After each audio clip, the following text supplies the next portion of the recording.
Hypocrisy.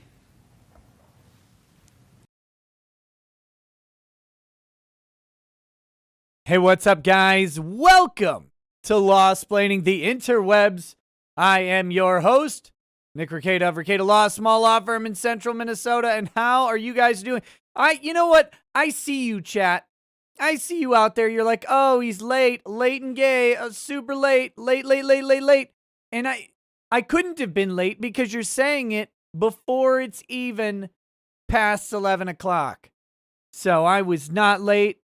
I was not late today. I want to clear the record. I want to purge the heretics and whatever. We were on time today. So how is it going, guys?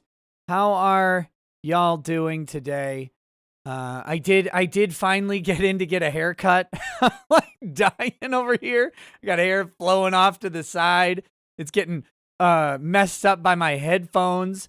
I got wings of hair redemption where I'm flying off when the wind blows. But I was able to get in today, see my man, my man Adrian, get my hair cut, and it was all good. It was all good. So, how many of you share whiskey with your barber? Because I share whiskey with mine. He's a good dude. Very interesting guy, too. Someday maybe you'll meet him. I don't know. I don't know what you guys do. You're the internet, and the internet is weird. All right, that being said, it's now past 2100. You're 10 hours late. Okay. So today we have a bunch of stuff happening. I don't know if you guys have heard, but there was a shooting in Colorado. It's pretty much all of the news that's on the news channels right now. Don't know any info about the shooter or the shootees, but I think it's 10 dead, and everyone who was injured is dead. So there are no, except for the shooter. The shooter's alive. The alleged shooter, I should say, but, whatever. But all of the victims who were injured were killed. So that's what's going on in the world, I guess. I don't know that there's much else. Pretty big news story. I believe tomorrow there just happens to be a congressional discussion on guns and mass violence. Just tomorrow, though. So, is that right? Did I see that right? Let me check. Let me go ahead and check if that is true. Because let's see. United States House of Representatives. Let's see what legislative activity is there tomorrow? Tomorrow the 23rd.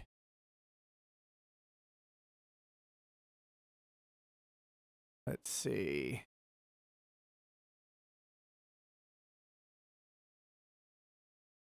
I don't know if it was in the House or the Senate. Okay, it's not in the House. Let me see if it's in the U.S. Senate. Maybe I just read something wrong, too. I could be wrong on this. I could be wrong on this for sure. Committees, hearings, and meeting.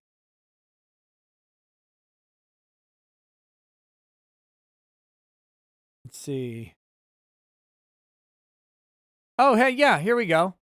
Senate Judiciary tomorrow, March 23rd, in the Senate Judiciary Committee, hearings to examine constitutional and common sense steps to reduce gun violence. So, man, that timing is something else. The Senate had some prescience. But that being said, We'll see what happens. We'll see what happens. Maybe I'll get up and watch the Senate hearing tomorrow. I don't know. I'm sure the Senate is going to be full of brilliant ideas. So that'll be fun. What's that at 10? Is that at 10 in the morning? 10 a.m. Eastern time. That'd be 9 a.m. my time. God, that'd be early. But we might have to do it.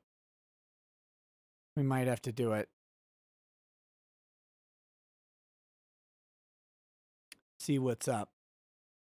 Okay. Other than that, we've got some stuff today. Now, the topics I'm covering today are were partially covered earlier in the day in some bits. I had a couple videos come out today. One about Project Veritas, and we are going to look at that lawsuit.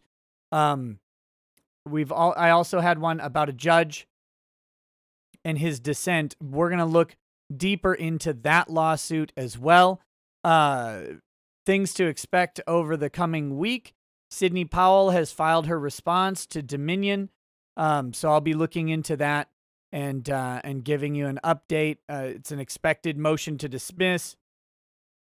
The idea that her statements cannot reasonably be interpreted as facts is a big news story because the news treats that as like a gotcha. Like, aha, Sidney Powell admits that she's lying and crazy, which is not actually what is said, but they did the same thing to Tucker Carlson, who made the same argument. Now, I don't know if Sidney Powell's argument is going to hold up as well as Tucker Carlson's, but I haven't looked at her response yet, but we're going to take a peek at that. So that'll be interesting. It's a really interesting question about defamation law, especially in the context of political speech. So, that is coming up. Waiting for a ruling in the Melinda Scott versus Jani Jersh hearing. So that'll be, or not hearing, but the ongoing lawsuit there. That'll be coming up as well. We are going to watch the Project Veritas video from today. It is James O'Keefe.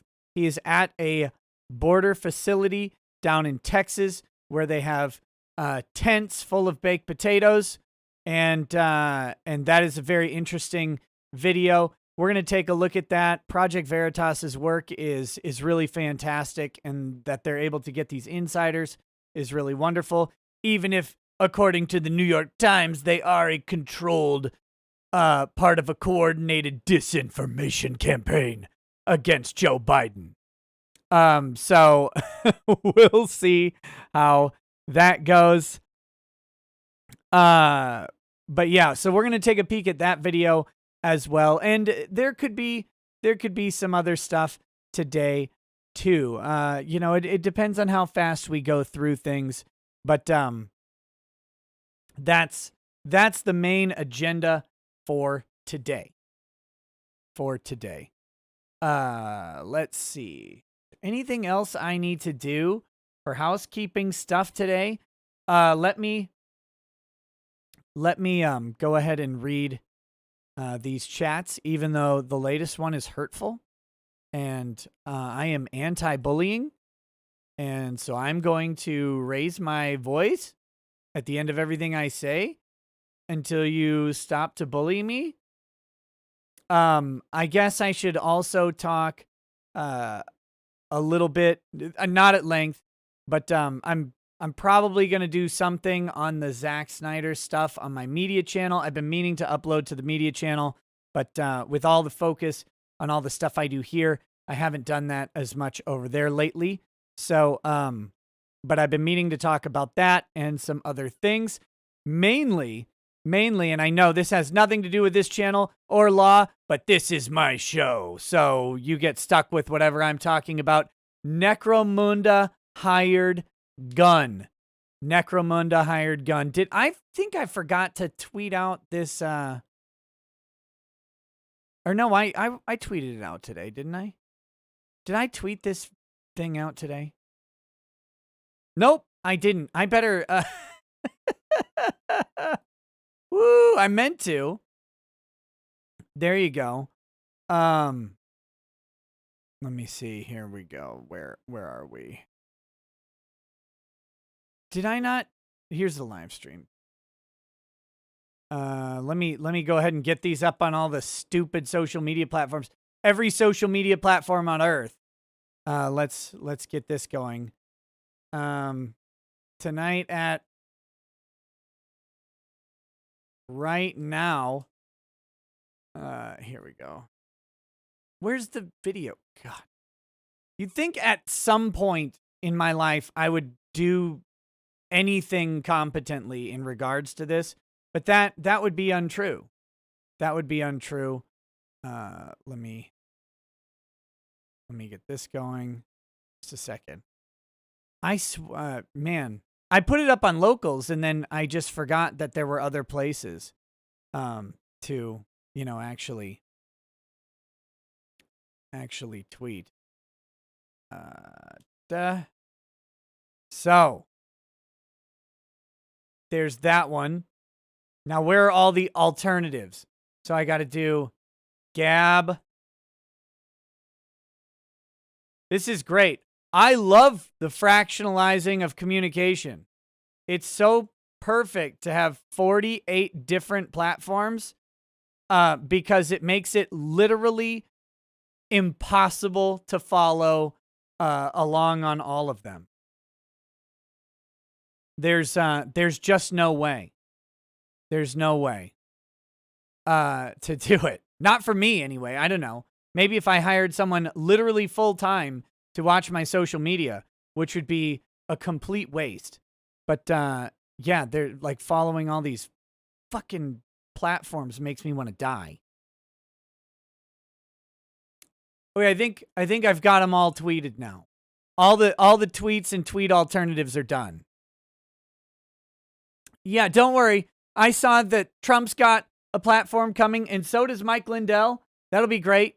They're apparently, I guess they're different. And so it's perfect. That's two more. I'm not even using Telegram or Cloud Hub.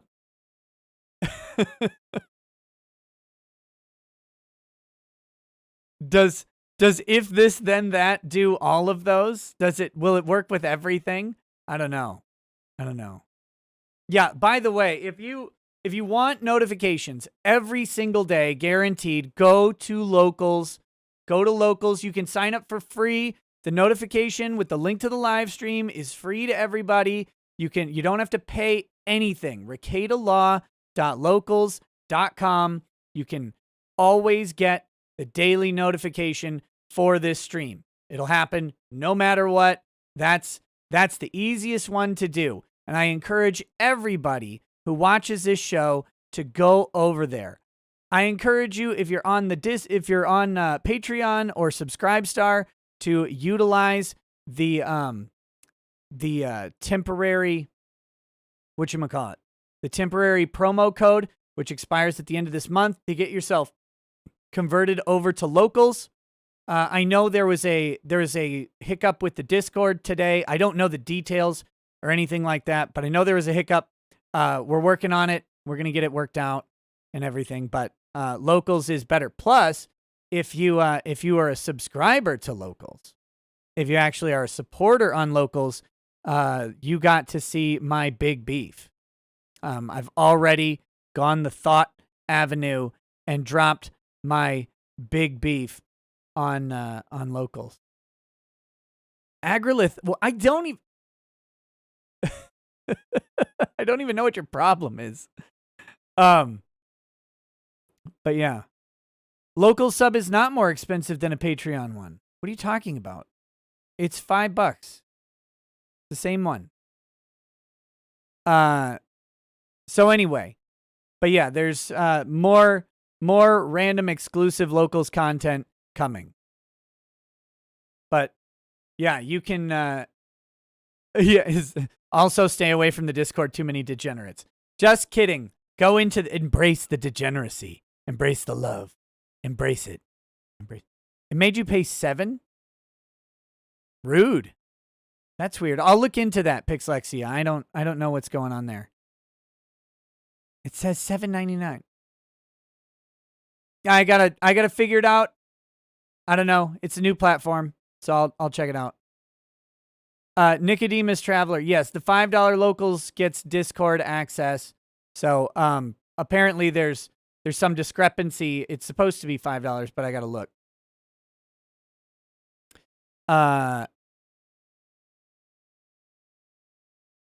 Oh, $7.99 Canadian? Well, that's not even real money.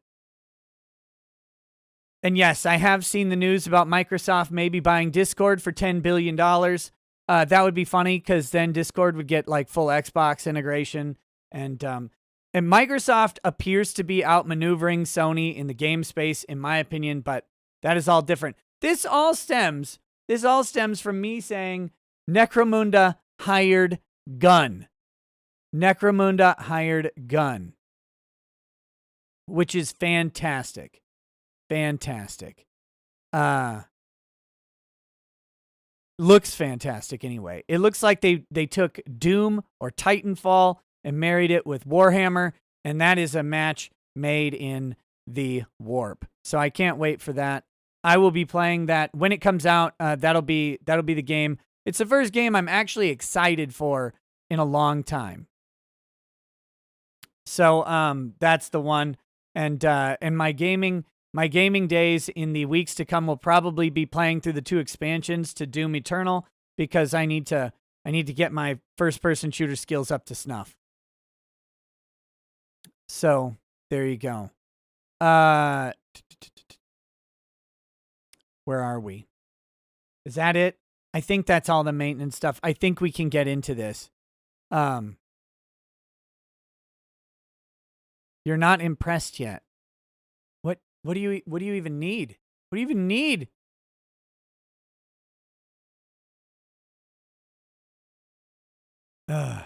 Anyway. All right.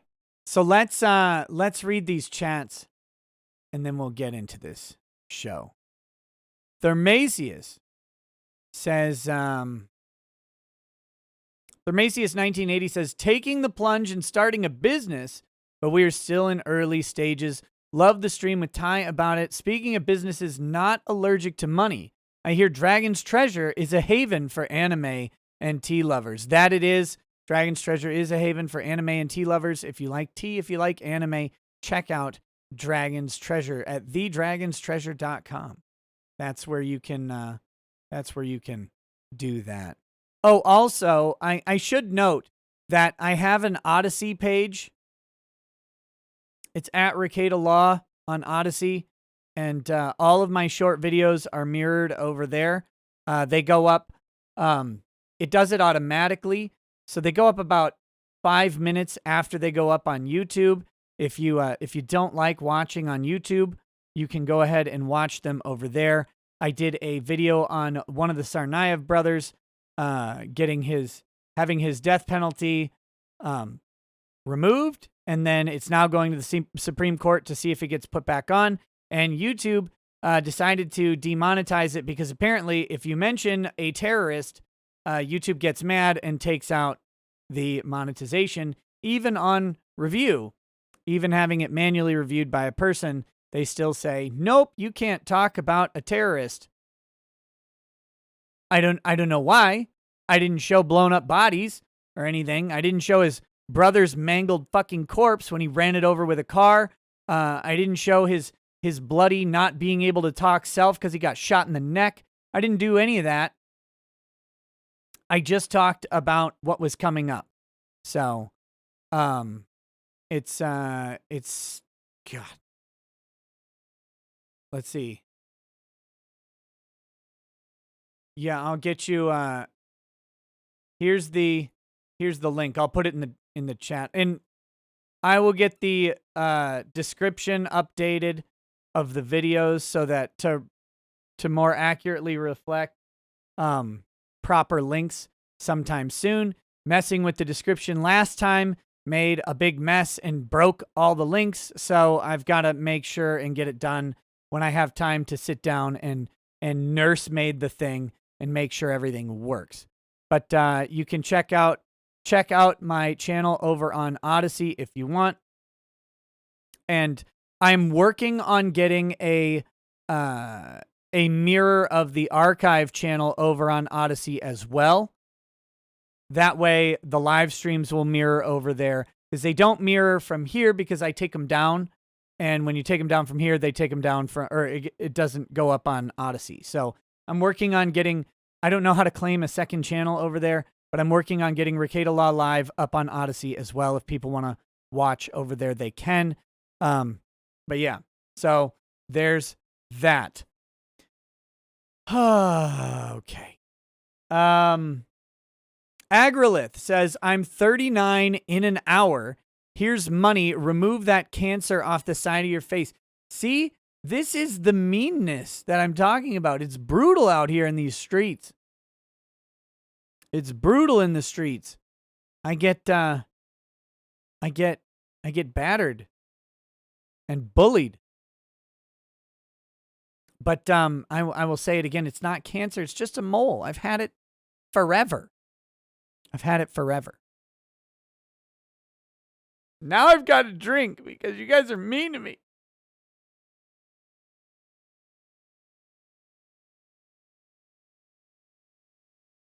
Why do you need a second channel on Odyssey? It most likely doesn't have the same algorithm problem as YouTube. Angry, because I don't want to manually upload anything to Odyssey. I want them to grab it from where I'm already manually uploading it.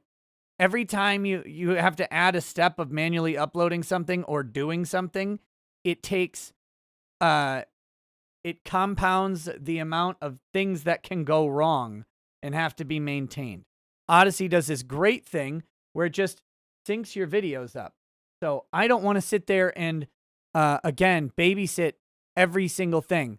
Like everybody who, just so you guys know, like when you gripe at creators to get onto alternative platforms or whatever, those alternative platforms are usually a lot of extra work because something doesn't work right. Something doesn't happen. It adds time to the process, and it's always one more thing to check. And every time you have to go to some other place and check something, with the amount of like notifications and things like that I guess people like me and there are people with way more than I get, every fracturing of that process makes it just, it's an exponential increase in time management. It's a mess. It's a mess.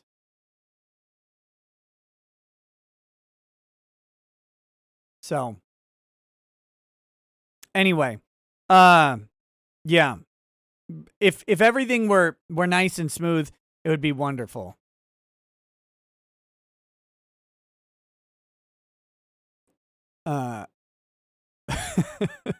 Dante Tepes says, Nick, sent you a super a few weeks ago when I got my vaccine. Glad to report I'm still alive with no adverse effects so far. No superpowers or extra autism, though.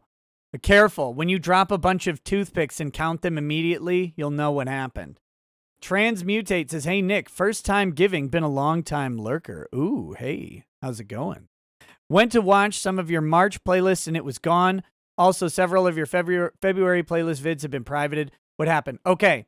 All live streams, all of the nighttime live streams for sure, outside of a very select few, all of them get taken down and uploaded to the Ricada Law Live channel. It's in the pinned comments.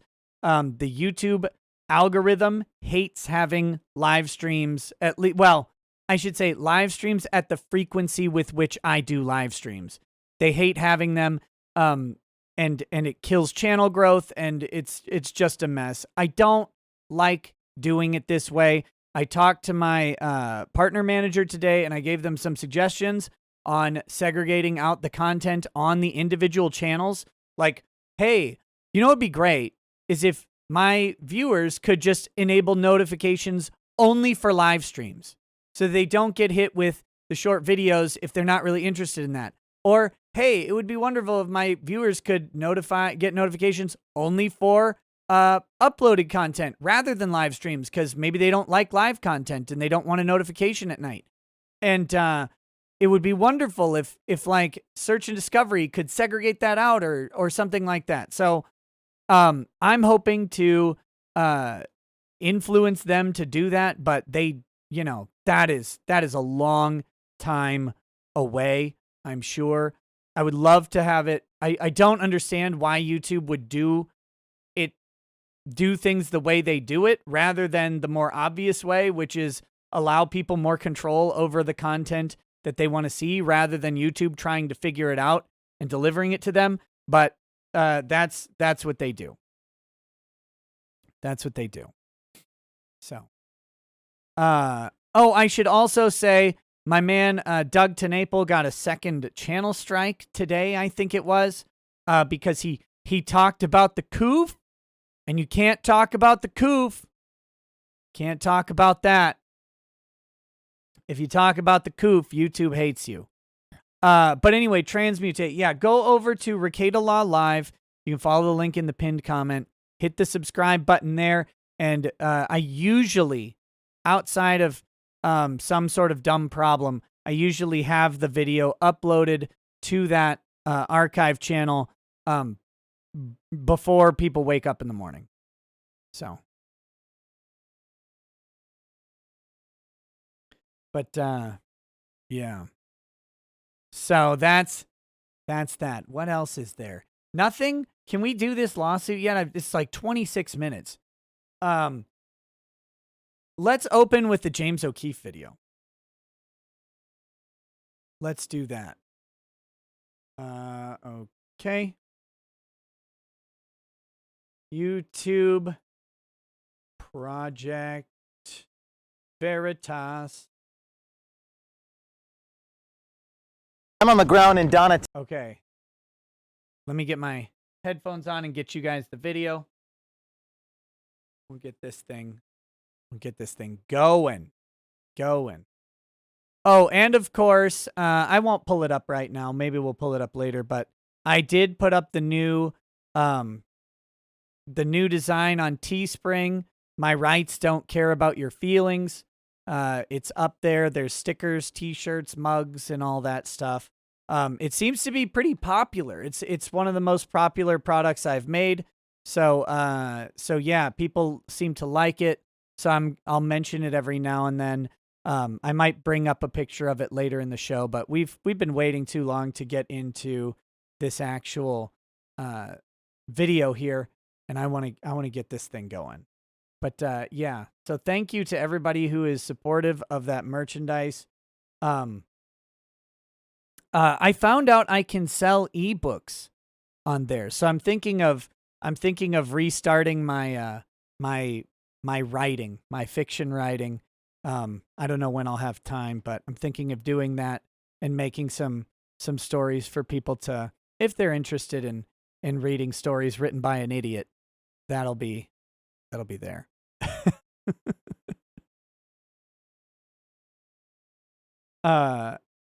So yeah, read comics in Kermit voice, maybe for locals exclusive.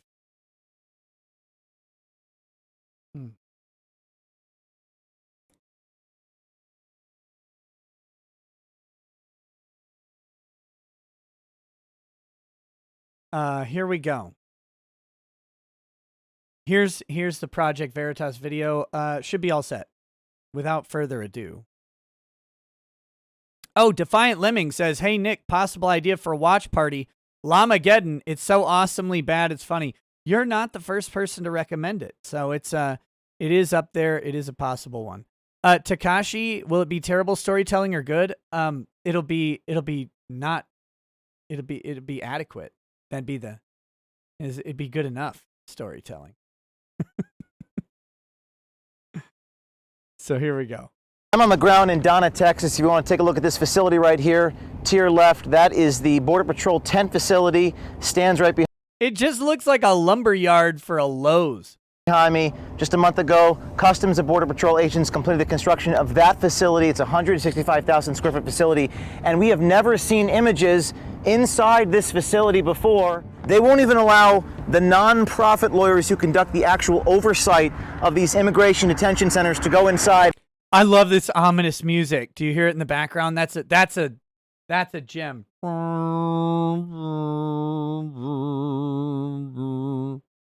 Nobody has seen photos inside of this place until now.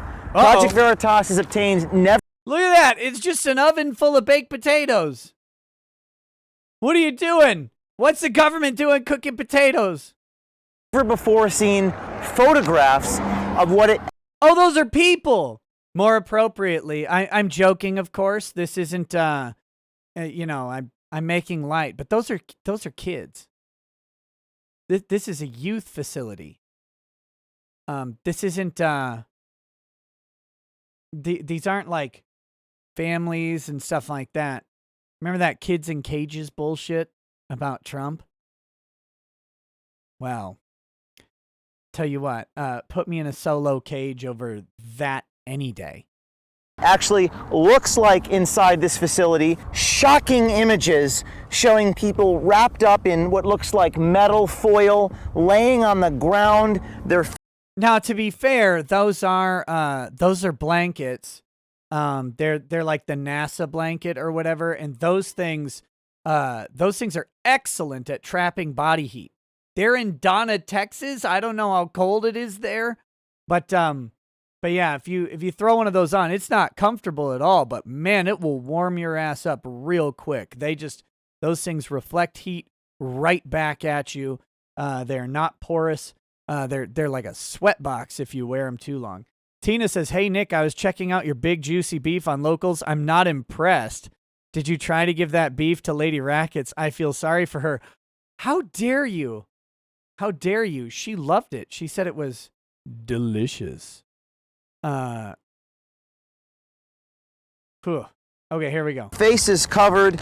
Why won't the administration be honest about this? Why won't they show you these images? We have a man who's telling us to leave. Where would the press? Oh man, you gotta get off. It's private property. They told us it's private. It's not. Is it private property? How's it private property if it's a government facility? I think it's public property at that point. I've just had to wager.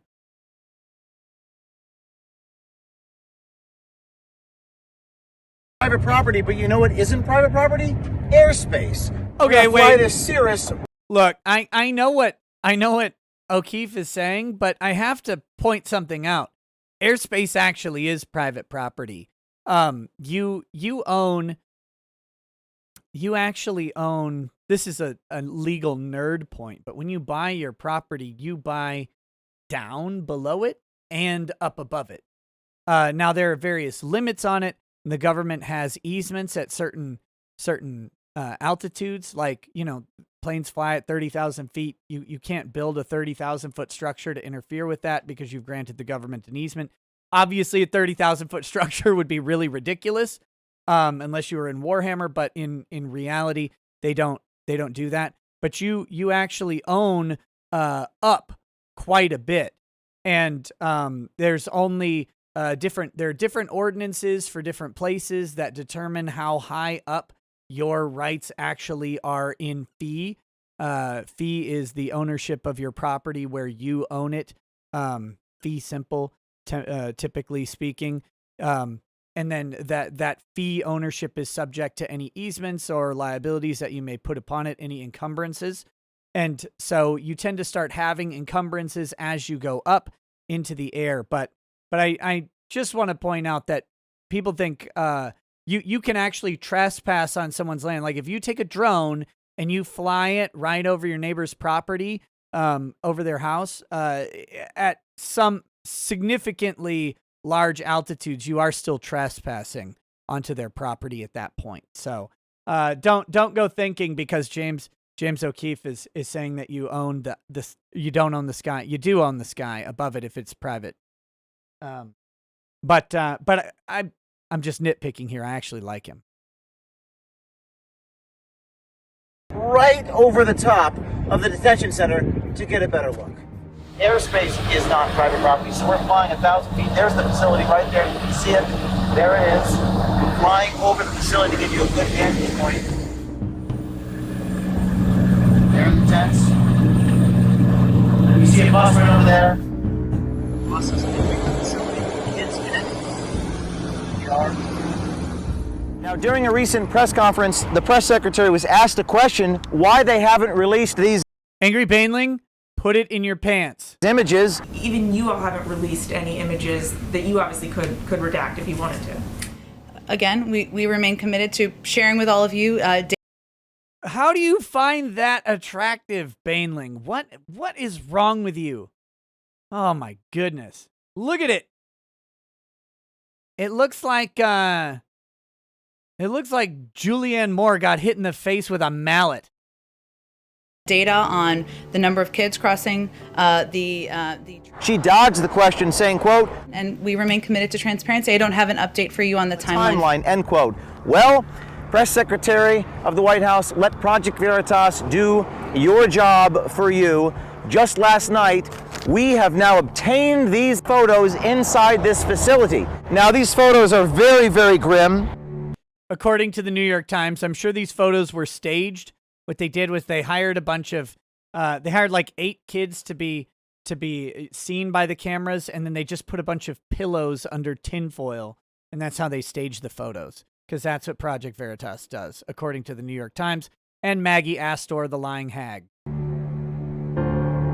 In addition to the photos, Project Veritas has also learned that these photographs were taken in the last few days. There are 8 pods with 8 cells in each facility. At any given moment, there are an average of 3,000 people in custody inside this detention center.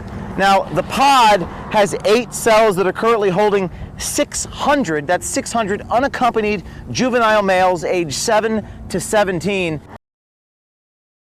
I wanted to wait and pause it there. Ace Brain asked a question that's relevant to what's going on in a way, and this is a very unfunny aspect of the story. Ace Brain says, I just realized something. How do these kids get bathed?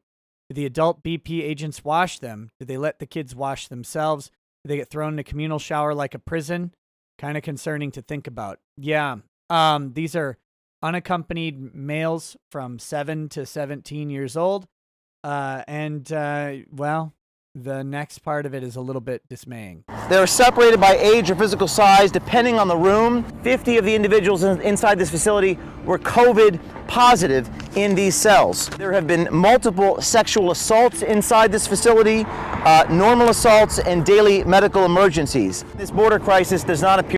So you've got the results of putting people in enclosed spaces with little to no supervision or oversight. Of course, you've got the COVID problem, which is one thing, although it's less prevalent among kids in general.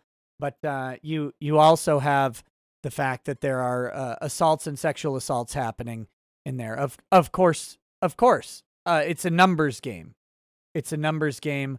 Unfortunately, I'm hearing the videos a little loud, so I'm going to turn it down just a hair. But it is a numbers game on that sort of thing. When you put these, you think about what's going on with these kids.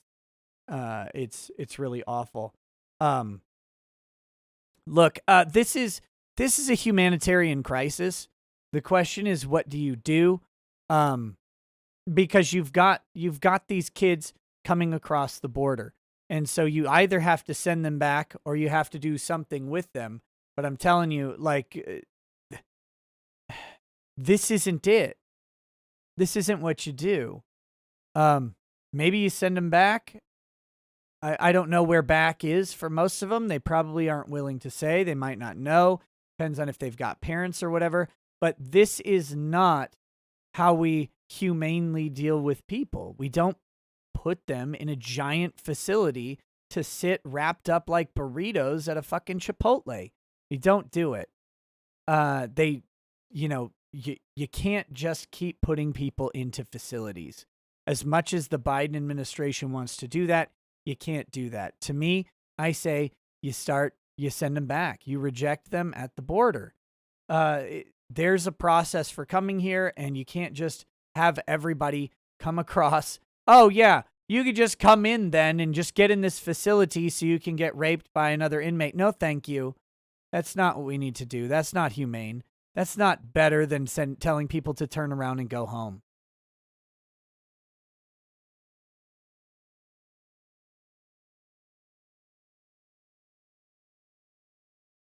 Linda Marie says, On that tourist video, I tried to comment. Oh, terrorist video.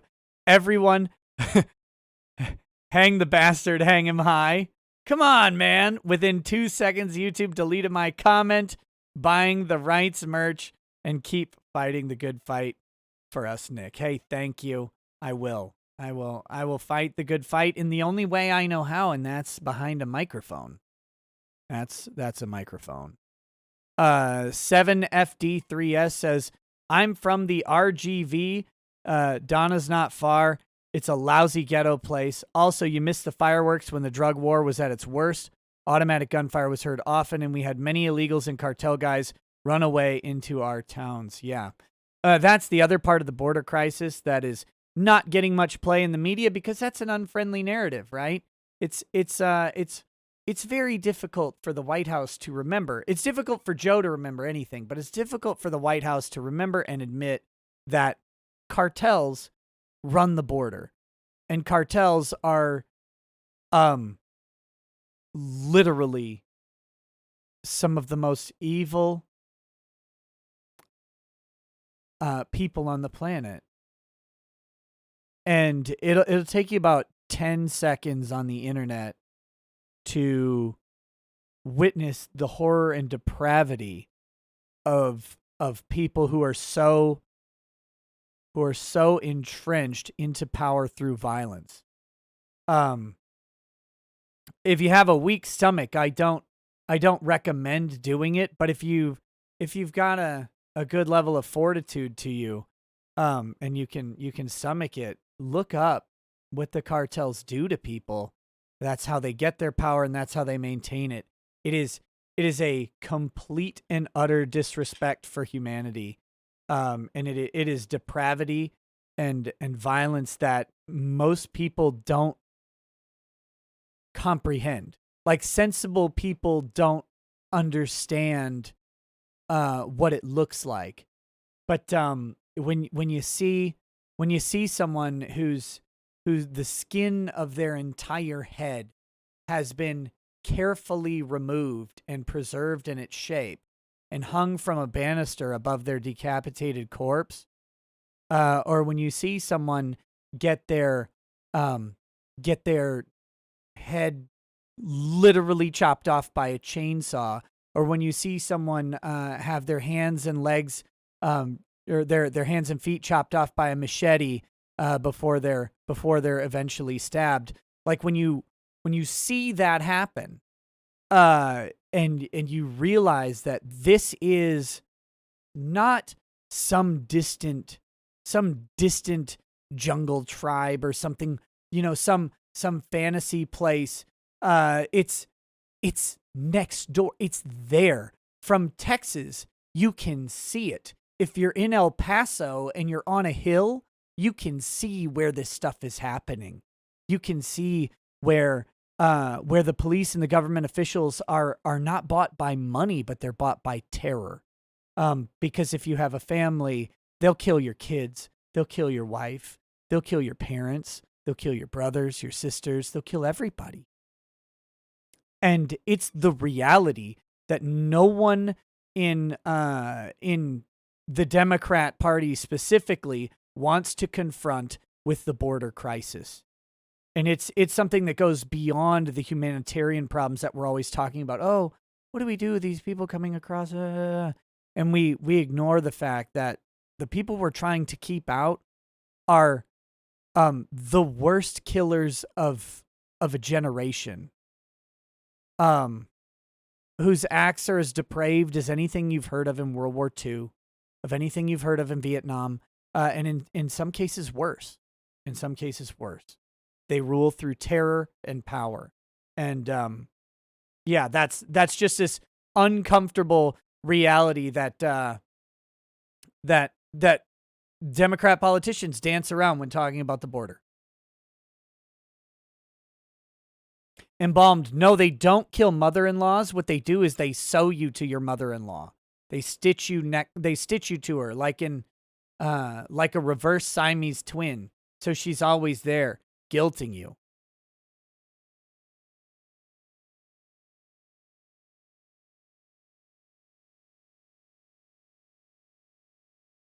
Anyway, the gray one. The gray one says, "Afternoon, Nick. Hope you are well. I am. Please take some Biden bucks. Saw the short vid for both Veritas and the judge bringing the issue of reviewing the law to light due to abuse. Dare I say this white pill is tangible?"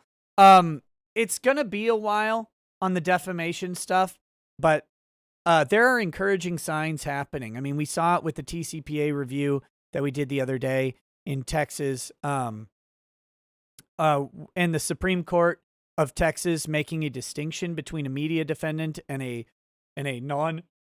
non-media defendant. Those are very, very encouraging changes. Changes like this judge is mentioning. I mean, this is a dissent that we're going to go through in a little bit. It's a dissent, but it's an important dissent because it is calling it into question. And they have the backing of Clarence Thomas as well. Clarence Thomas has talked about New York Times versus Sullivan being something that is it's a legal fiction. It's a legal fiction that has become constitutional law, and that's not what this is for. Okay, one more, and then we're back into the video. That's from Funny Valentine 2024. It says, "Biden's just doing what FDR did, putting people in camps while media and dullards simp. Also crazy how there hasn't been a discovered racial component in the Colorado shooting, so people will just attack Second Amendment instead." Yeah, and to be clear, there also hasn't been a discovered racial component in Atlanta. It was literally made up. The feds have talked about it. They have zero evidence to suggest a racial motive in Atlanta as well. Never mind what the media is running with. Never mind what social media is blathering over all over the place. Never mind what Zack Snyder and Funimation are trying to pimp for their own virtue. Never mind any of that shit. There's no evidence that it had anything to do with Asians at all. But okay, back to this video for a little bit. Appear to be slowing down. In fact, we've just obtained new leaked documents as well from another insider, this one inside the Department of Homeland Security. It says the document was prepared by the U.S. Customs and Border Protection Office of Intelligence. It warns of a potential Central American-based caravan coming our way in less than 2 weeks on March 30th. It says, quote, "In the days leading up to March 30th, and should a caravan form, CBP personnel in the region will work closely with and maintain constant communications with CBP, Customs and Border Patrol." Now, every car that drives by is beeping at us. A lot of people giving us the middle finger here. A lot of people are not happy that we are filming or we are recording or asking questions about this facility. Not only did our DHS, that's Department of Homeland Security insider, leak us these documents, the insider also secretly recorded in a private DHS Q&A session Alejandro Mayorkas commenting on what he thinks is happening at the border. And you can hear this quote from Alejandro talking about the new administration making a decision not to expel unaccompanied children. The new administration made a decision not to expel unaccompanied children. And we are addressing. What do you do with an unaccompanied child? As a country, what do you do? They just, go into foster care? It sounds terrific. Whew, man, what a great plan. A significant increase in the encounters with unaccompanied children in between the ports of entry. Here's a Customs and Border Patrol. So because they're not rejecting unaccompanied minors are being sent in. The parents, this is how this works, right? The parents go, my kid in a foster home in the United States will have a better shot than they would have with me here. Bye, Fievel. Have fun going west or whatever. That's what they do. They come, the parents give up their children to the custody of the United States because they think it's better. That's not better. That's a horrifically traumatic separation. It's a burden on the United States. It's a burden on foster parents who need to deal with the realities of having a child undergoing significant culture shock, maybe a real language barrier. And based on the travel from wherever they're going to a Texas border town, probably significant other traumas as well, depending on who they've had to travel with. Van. These are minors aged 7 to 17 inside the van. He's waving at us right now. The people that are being accompanied into this facility, according to what Project Veritas has learned, between the ages of 7 and 17, males, 600 unaccompanied juveniles. As you can see, we're on the corner of South International and Rio Grande Street, just south of Donna, Texas, north of the Mexican border. We were just there at the bridge. We really appreciate the brave insider who worked with us on this story. The public has a right to know that we're going to create an army of whistleblowers and insiders. You can reach out to us at Veritas Tips, that's Veritas Tips at protonmail.com. Some extraordinary images here. The security guard is telling us to leave. Pissed. He's so pissed. They know we're here, ladies and gentlemen. That's James O'Keefe, Project Veritas. That guy has balls the size of the Titanic and the iceberg that it hit. He's really great. Well, one day my goal is to get James O'Keefe on the show. You know, that would be wonderful. I would love to talk to him. What he's doing is the stuff.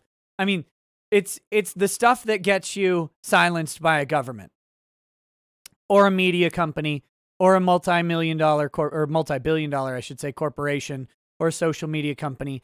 It gets you. That's the stuff he's doing. And the people who stand up and volunteer to help out Project Veritas are extremely brave. They're putting their careers on the line. The guy who took those pictures, by the way, there's probably a way to figure out who that is, and that's probably going to happen. That guy's going to lose his job. You know, someone in the government leaking that stuff could face jail time, even though they should have whistleblower protections.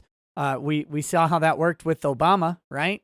And we'll see how well that works under the Biden campaign, who forgets that it's no longer 2007. He doesn't even know anymore. But he's doing it, and he deserves all of the laud and praise he can get because no one else can do it in the way he's doing it. It's fantastic. It truly is a work.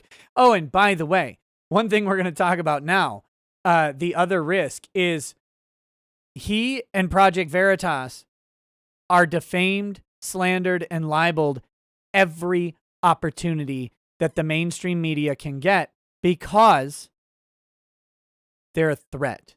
They are the real investigative journalism. They're doing hard-hitting pieces. They're going places. They're getting people from inside, and it's not an unnamed source told us somewhere over a panini sandwich that somebody who is also unnamed once saw President Trump scratch his balls in the Oval Office.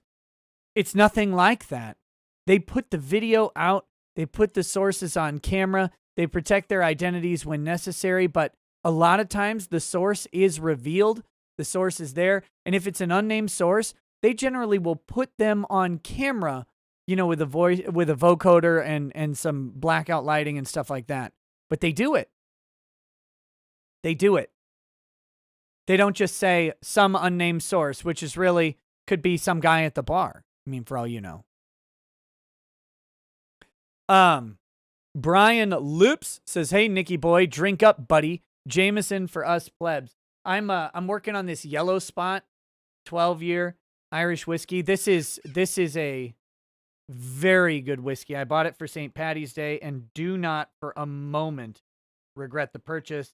It's a wonderful bottle. If you can find one, I would give it one of my highest recommendations that I could.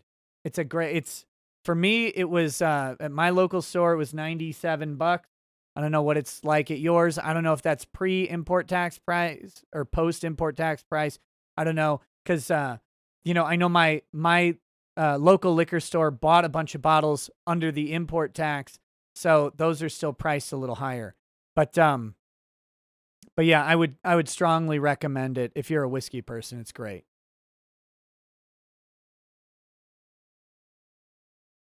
Okay. Here is the New York Times. Project Veritas is plaintiff against the New York Times Company, Maggie Astor, Tiffany Sue, and John Doe's 1 through 5. This is brought in the Supreme Court of the state of New York, and it's important to note that the Supreme Court of the state of New York is actually the lower court in New York. The appellate court is the New York Court of Appeals. The Supreme Court is not the Supreme Court that you would find in just about every other state. A couple states do it this way, but this is, some states call it the Superior Court or whatever. But this is the lower court level. So don't be confused. This will be appealed, and it has to be overturned. It has to be addressed whether or not this will remain. The New York Times definitely wants it overturned. Every media company wants this overturned except me. I don't want this overturned. I want the media held to the same standard as everybody else on defamation. Marty Lund says many aren't desperate. The grift is getting kids amnesty and chain migrate or have them send back money. Well, yes. I was trying to give the benefit of the doubt to the less awful parents. They don't count on foster. They will attempt to get them with distant cousins. It's not giving them up for adoption. Well, I guess distant cousins sound like foster care to me. And I think that when DHS is involved, they may have some county interference going on there as well. But that's how it goes. There's it's a mess. It's a mess. It's still to me is the same level of inhumanity. I think kids should be sent back to their parents. Bad Dragon, I did miss your chat. I'll get it.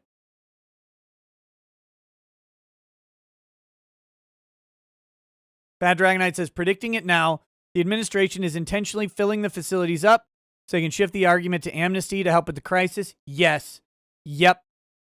That they will pin on Trump even though he didn't hold on to people like this. Yes, of course. Of course.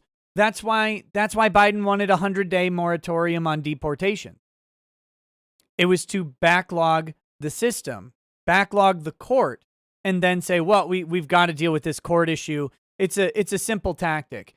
Make an unassailable mountain of work, and then the only resolution is to remove the work entirely. So yeah, of course that's the goal. That's the goal. All right. So here we're gonna burn through this one. This one is 16 pages, and we're just gonna read it. We're gonna read this opinion. So this is again Project Veritas suing the New York Times, Maggie Astor, and Tiffany Sue. Maggie Astor and Tiffany Sue are the ones who wrote the articles critical of Project Veritas. Project Veritas has said those articles are defamatory, and this judge is not really having it. They filed a motion to dismiss. Now, in New York, their anti-SLAPP protections are not strong. They're not strong. They're much stronger in places like Texas and California. So they're filing I believe, a regular old motion to dismiss. So here we go. New York State Court's electronic filing documents numbers 1393, 115, 119 were read in connection with the motion by defendants, New York Times Company, and New York Times reporters Maggie Astor and Tiffany Sue, the lying hags, to dismiss Project Veritas's complaint pursuant to CPLR. This is civil procedure, blah, blah, blah. I don't remember what the acronym is in New York, but it's their rules of civil procedure. Oh, I think local rule. Civil procedure, local rule. 3211A1, based upon documentary evidence. 3211A7 for failure to state a cause of action. And 3211G, awarding mandatory attorney's fees and costs pursuant to the anti-SLAPP law. So New York has an anti-SLAPP. It's just not a strong one. Plaintiff Project Veritas, a non-profit journalistic organization, brought this action against defendants for publishing 5 purportedly false and defamatory articles in September and October of 2020. The articles reviewed a video report published on September 27, 2020 by Veritas on the topic of alleged illegal voting practices featuring a Somali-American Minneapolis campaign worker named Liban Mohammed. The video also featured an interview with Omar Jamal, a community service officer for the Ramsey County Sheriff's Office and a political consultant in the Minneapolis Somali-American community. Jamal stated there was widespread corruption by Somali-American politicians who were all part of an extended Somali-American clan, including cash payments to elderly voters in exchange for their absentee ballots. Veritas claims that it did not selectively edit or doctor any of the interviews presented in the video. And it's important at this time to give that YouTube disclaimer. Hey, YouTube, just so you know, this has nothing to do with the 2020 presidential election. There's no allegation of anything going on with the 2020 presidential election. Do not bitch at me, YouTube, about the 2020 presidential election and your anti-free speech policies. Fuck you. When you have to manually review this video, fuck you. Just know that your policies are anti-speech, they're anti-journalism, and it's shameful. It's shit. And you guys suck for doing it. One more time, fuck you. Okay, back to this. The articles include 3 written by defendant Astor, the first on September 29th, 2020, titled Project Veritas video was a coordinated disinformation campaign, researchers say, which was published online by New York Times. On the same day, an abbreviated version titled Researchers Say a Project Veritas video accusing Ilhan Omar of voter fraud was a coordinated disinformation campaign was published online by New York Times. The last is on September 30th, 2020, titled Project Veritas Releases Misleading Video, part of what experts call a coordinated effort, was published in print by New York Times. By the way, when you guys complain about like a YouTuber or whatever covering the same topic over and over again, the New York Times in 2 days publishes the same story 3 different times. The exact same story with minor tweaks. Not edits to the original. The same story 3 times. Talk about clickbait.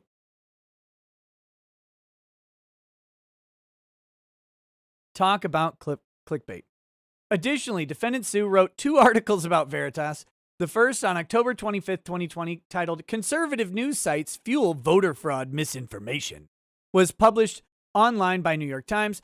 On October 26th, a substantially similar version of the first article titled False Voter Fraud Stories Are Churning on Conservative News Sites was published in print by New York Times. Now we're up to 5, but at least they waited almost a month to publish the last 2.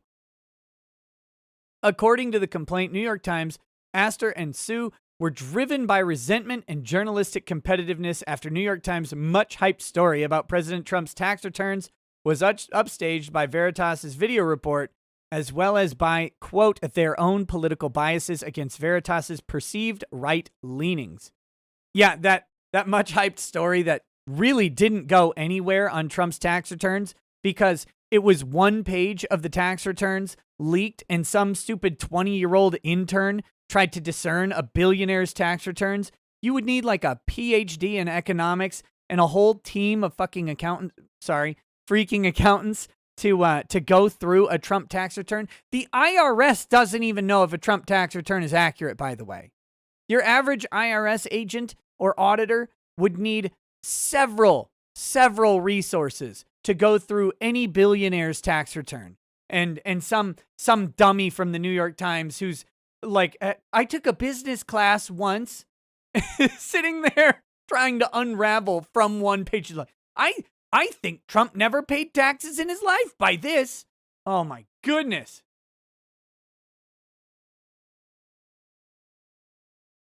These people. So they set out to discredit Veritas' reporting. Veritas asserts 5 counts of defamation, alleging that defendants published false and defamatory statements impugning Veritas' journalism with reckless disregard for the falsity of those statements. In the instant motion, defendants argue that Veritas failed to adequately plead and cannot demonstrate with clear and convincing evidence that there is a substantial basis in law and fact that defendants acted with actual malice. Defendants' reporting on the video was substantially true and corroborated by other media outlets and fact checkers. That's the circle, or the circle jerk of media of media corroboration, by the way. I talked about this. We're going to have to talk about this more and more as this goes on. And if I can get some good guests on here to talk about this, we'll get it in more depth. But basically, the long and short of what happens is news outlet A publishes a story. News outlet B covers the same story and cites to news outlet A. News outlet A and C publish another story and cite back to news outlet B. All right? So news outlet A has basically cited to itself, but through a straw article from another publication. And then news outlet C is a corroborating story. And so suddenly you've got 3 news outlets reporting on the information from one news outlet, all using that initial report as proof that the report is true. It's a self-certifying publication, but that's not how journalism is supposed to work. Journalism is not self-certifying. They're not going off of a reliable or trusted source necessarily in the first one, but no one follows the chain of sources as that circle builds up. So that's one of the things that is a problem here, is that, look, other media and fact checkers all agree with us. Yeah, well, who started it? New York Times. Were they agreeing with you after you published your video or your publications on it? Did they cite back to your publications? Or did they cite to some other publication that cited back to your publication? Or maybe it was 3 or 4 steps of citations back to your publication. Either way, you created the false story, and then other people followed suit. Synac8 says, hey, what's your opinion on the Colorado shooter? I don't want to go Alex Jones. This feels like an op, so Biden can use an executive order to push the buyback and full no-gun allow law. You know what? I'm not a conspiracy guy, but the timing is interesting. Mr. Schwagen says, just remember, comedians, entertainers, and commentators are held to a higher standard than actual authoritarian news companies. You know, the ones that use a fact checker. Yeah. Oh, I know. It's amazing. And Loric Project says, hey, Nick, great stream. I just got drunk on Cinnamon Jack, so I'm going to go vomit now. Oh, God. Godspeed, brother. Make it to the toilet. That is going to suck coming back up. Ugh. Oh, my goodness. Okay. Back to this. Sorry. Veritas failed to allege a false or defamatory statement of fact, and Veritas's extensive reputation for publishing selectively edited videos makes it libel-proof. Libel-proof. There you go. Some of you may be familiar with that concept from the Vic case. Now, based on the foregoing, the motion is decided as follows. Generally, CPLR 3211A7 provides that upon a motion to dismiss for failure to state a cause of action, the sole criterion is whether the subject pleading states a cause of action, and if, from the 4 corners of the complaint, factual allegations are discerned which, taken together, manifest any cause of action cognizable at law, then the motion will fail. The court must afford a pleading a liberal construction, accept the facts alleged in the pleading as true, accord the plaintiff the benefit of every possible inference, and determine only whether the facts as alleged fit within any cognizable legal theory. So you can see already just how strong the language is against dismissal in this case and in this state. Here, Veritas's complaint adequately pleaded the 5 causes of action sounding in defamation. Defamation can sound in libel or slander. Libel involves publication, something in writing or pictures, and slander involves statements, something spoken. The elements of a cause of action for defamation are: A, a false statement that tends to expose a person to public contempt, hatred, ridicule, aversion, or disgrace. B, published without privilege or authorization to a third party. C, amounting to fault as judged by, at a minimum, a negligence standard. And D, either causing special harm or constituting defamation per se. In the context of deciding the issue of defamation on a motion to dismiss, the Second Department has held that, quote, truth is an absolute defense to a defamation action, and the test to determine whether a statement is substantially true, quote, is whether the statement as published would have a different effect on the mind of the reader from that which the pleaded truth would have produced, as only statements alleging facts can be the subject of a defamation action. An expression of pure opinion is not actionable, no matter how vituperative or unreasonable it may be. The question is not whether there is an isolated assertion of fact. Rather, it is necessary to consider the writing as a whole, including its tone and apparent purpose, as well as the overall context of the publication to determine whether the reasonable reader would have believed that the challenge statements were conveying facts about the plaintiff. Thus, in determining whether a complaint states a cause of action to recover damages for defamation, the dispositive inquiry is whether a reasonable listener or reader could have concluded that the statements were conveying facts about the plaintiff. So this is a big protection for journalistic outputs, because what it does is it says they can publish an overall truthful piece, but get some bits wrong. They can get some bits wrong. And the idea behind this is that, well, we want them to have the freedom to report without the worry that getting one detail of a story wrong will lead to a defamation action and the whole story being considered incorrect. If the overall thrust of the story is true, substantially, one or two missed sort of details or factual inaccuracies won't subject them to liability. Because if the overall thrust of the story is true and a minor detail is wrong, they should be able to correct the minor detail and maintain the essence of the story. That's the idea. Of course, this has been abused, and it has allowed them to publish defamatory statements within the context of an otherwise truthful story. They don't use this as a net. They use it as a hammer, right? It's not a net below the trapeze bar. It's a hammer to the crotch of the trapeze artist. Defendants claim that a reasonable reader would understand that the primary gist of the articles was that the video was deceptive because it failed, as the promotional materials for the video and the video itself claimed, to show that Rep. Omar's campaign was linked to the alleged ballot harvesting scheme. The link between Rep. Omar's campaign and the ballot fraud purportedly depicted in the video is what the articles identify as relying on unidentified sources and with no verifiable evidence, and which led to the description of the video as deceptive. Not all aspects of the video. The gist of those statements is that the allegation about Rep. Omar's campaign connection to the ballot fraud are insufficiently supported, which is what numerous independent, reputable news sources and fact-checkers concluded. That was in quote, sorry.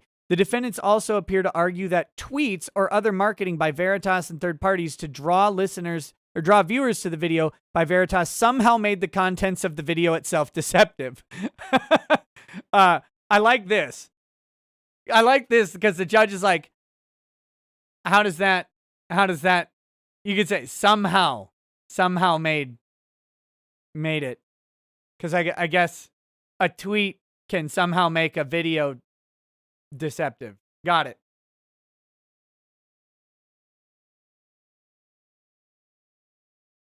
Loric Project says, well, I couldn't vomit, so now I just have cinnamon burps. Have a great night, Nick. Oh, good luck with that, man. I've had the burps. I know the burps. Ugh.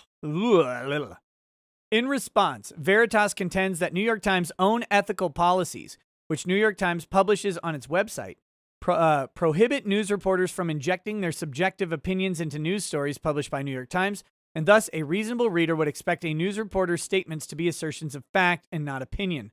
However, defendants rely on a recent federal case where the court rejected the argument that inclusion of an article in the news section rather than the opinion section of New York Times is dispositive of whether the statement contained in the article should be considered fact or opinion.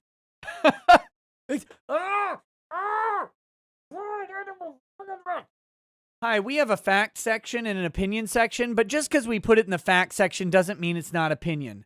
Are you kidding? Are you kidding? Whether a statement constitutes fact or opinion is a question of law for the courts to decide, considering the following three factors. Whether the statement in issue has a precise, readily understood meaning, whether the statement is capable of being proven true or false, and whether either the full context of the communication in which the statement appears or the broader social context and surrounding circumstances are such as to signal readers that what is being read is likely to be opinion, not fact. This court's review of the articles involves considering the full context or the full text of the article in which the purportedly defamatory statements were made. Actionable assertions of fact are tightly intertwined with what defendants now characterize as opinion. In part, defendants argue that their statements describing Veritas' video as deceptive, false, and without evidence were mere opinion incapable of being judged to true or false. It's a false video, and you can't determine whether my statement that it's false is true or false. Do what? Do what? However, if a writer interjects an opinion in a news article and will seek to claim legal protections as opinions, it stands to reason that the writer should have an obligation to alert the reader. This is not my highlight. I don't know why this is highlighted at all. Whoever uploaded this to Document Cloud thought it was important. None of these highlights are mine. Including a court that may need to determine whether it is fact or opinion, that it is opinion. The articles that are subject of this action called the video deceptive, but the dictionary definitions of disinformation and deceptive provided by defendant's counsel certainly apply to Astor's and Jesus' failure to note that they injected their opinions in news articles as they now claim. So this judge is not having it, right? They're gonna call Veritas deceptive. By their own standard, they're deceptive. Likewise, defendants now appear to assert that the promotion of the video was where the deception was, but there is a difference between viewing a disappointing fight of the century and reporting that it was not worth the pay-per-view fee or did not live up to the hype, and reporting to the public that pay-per-view knowingly marketed a fight that was fixed. Ooh, good analogy there. Plaintiff is entitled to trying to establish whether... So basically, the New York Times is accusing Veritas of clickbait. And saying, well, hey, New York Times, trust me, you don't want to go down that road. I've seen your headlines. Plaintiff is entitled to trying to establish whether New York Times writers were purposely and or recklessly inaccurate, or whether they were inaccurate, sloppy, or something less. For instance, in Defendant Astor's article dated September 29th, she spends the majority of the article merely describing the video and speaks to the conclusions of researchers at Stanford University and the University of Washington and others. There, Astor obviously reports on the findings of these groups, and throughout the article they are properly cited. However, the source of the following statement is unclear, or if it is fact or opinion that, quote, Mr. O'Keefe and Project Veritas have a long history of releasing manipulated or selectively edited footage purporting to show illegal conduct by Democrats and liberal groups. This is what got the bakery case. Do you guys remember this down in where was that? I don't remember. It's the where the college was defaming the bakery. One of the defamatory statements that hooked them was them saying that the bakery had a history of documented racial abuse. Oberlin College. So they said, "Oh, this bakery has a history of racism." If they would have said that this bakery, the bakery owners are racist, that's an opinion. But saying that they have a history of racial abuse, well, then now you've got a history, so you can purportedly show the history. And if you can't show the history, then you've got a problem. In the second Astor article, also dated September 29th, 2020, there are citations to researchers, but this one statement is unclear whether its source is Astor or if it is information told to her by the researchers. Project Veritas had hyped the video on social media for several days before publishing it. In posts amplified by other prominent conservative accounts, Mr. O'Keefe teased what he said was evidence of voter fraud and urged people to sign up at ballotharvesting.com to receive the supposed evidence when it came out. None of the material in the video actually proved voter fraud. The third Astor article is repetition of the other two articles.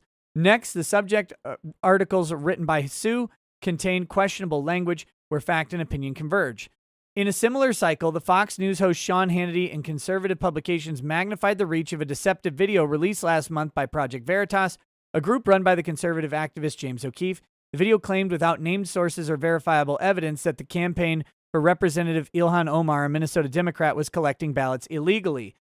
Amazing, by the way, that the New York Times would run with this, without named sources or verifiable evidence, something that they do with regularity.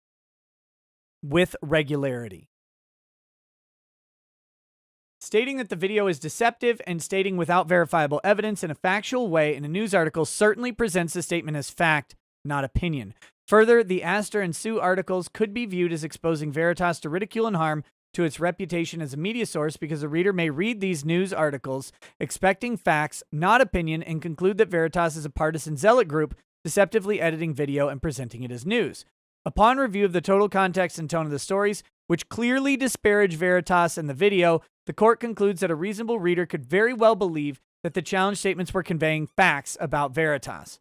The articles certainly could be viewed as being purposely designed to appear that defendants are imparting facts and evidence that Veritas's videos were deceptive and Veritas is merely a right-wing political group. Alternatively, defendants argue that even if the term deceptive could be given objective meaning as a factual statement, defendants demonstrated that the video is deceptive and the challenge statement is substantially true, as so many news outlets and fact checkers independently determined. The truth is an absolute defense. Attached to defendants' moving papers are over 52 sources describing Veritas's poor reputation for publishing deceptively edited and misleading videos. You can name them, right?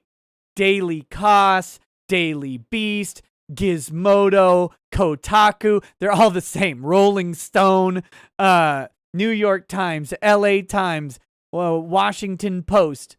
You could just go through. You can go through. And guess what? They're all probably sourcing New York Times.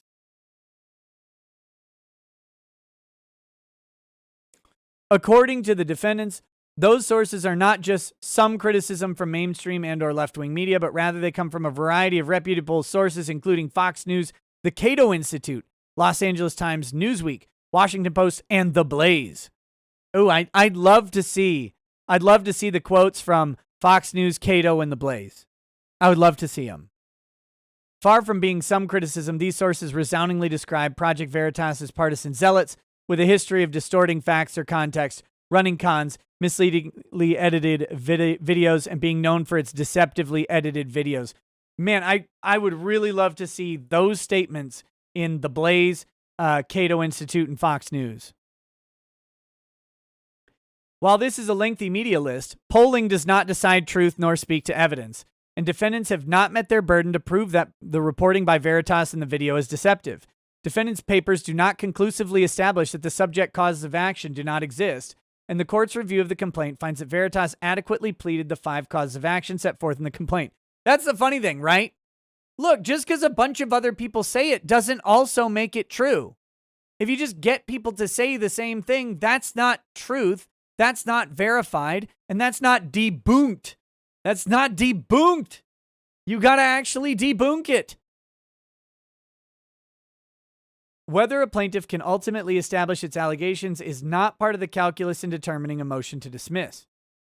Likewise, CPLR 3211A1, also cited by defendants, permits the use of documentary evidence in support of a motion to dismiss defamation claims where the documentary evidence utterly refutes plaintiff's factual allegations, conclusively establishing a defense as a matter of law. Here, so basically an affirmative defense of truth through submitted evidence. Here, the court finds that the documentary evidence submitted by defendants fails to refute plaintiff's factual allegations. Again, saying Project Veritas didn't deceptively edited video is not proof that they deceptively edited the video. They would need to provide documentary evidence that it was deceptively edited. Not a bunch of people saying it, but actually show it being edited. Notably, Veritas documented in its complaint metadata and screenshots that demonstrate the unlikelihood that Miss Astor read and digested the EIP report / blog post. Yeah, remember, if you guys don't remember this story, I reported on it when it happened, but they had this article up 1 hour after the report on Project Veritas came up. They had this thing up so fast using a very in-depth study. Well, I shouldn't say in-depth, but a very lengthy study and a lengthy publication as a source. They had that thing ready to go. Just plugged it in. reviewed news reports on Minnesota ballot issues, viewed the video online, obtained comment from Alex Stamos, wrote her own article, submitted it to her editors, and had it posted online, all within 63 minutes. There you go. All within 63 minutes. Next, defendants argue that Veritas is libel-proof. This is a question of law for the court to decide. The libel-proof plaintiff doctrine bars relief in a defamation action as a matter of law to a plaintiff whose reputation with respect to a specific subject may be so badly tarnished that he cannot be further injured by allegedly false statements on the subject. Defendants failed to demonstrate that Veritas is a classic libel-proof plaintiff whose reputation is so bad that it simply cannot be defamed, that other media sources have criticized Veritas, or that Veritas may have suffered blows to its reputation without more, fails to meet the standard. Accordingly, defendant's motion is denied. Notwithstanding the foregoing, the analysis does not stop there. But wait, there's more. Just a second. I gotta make sure.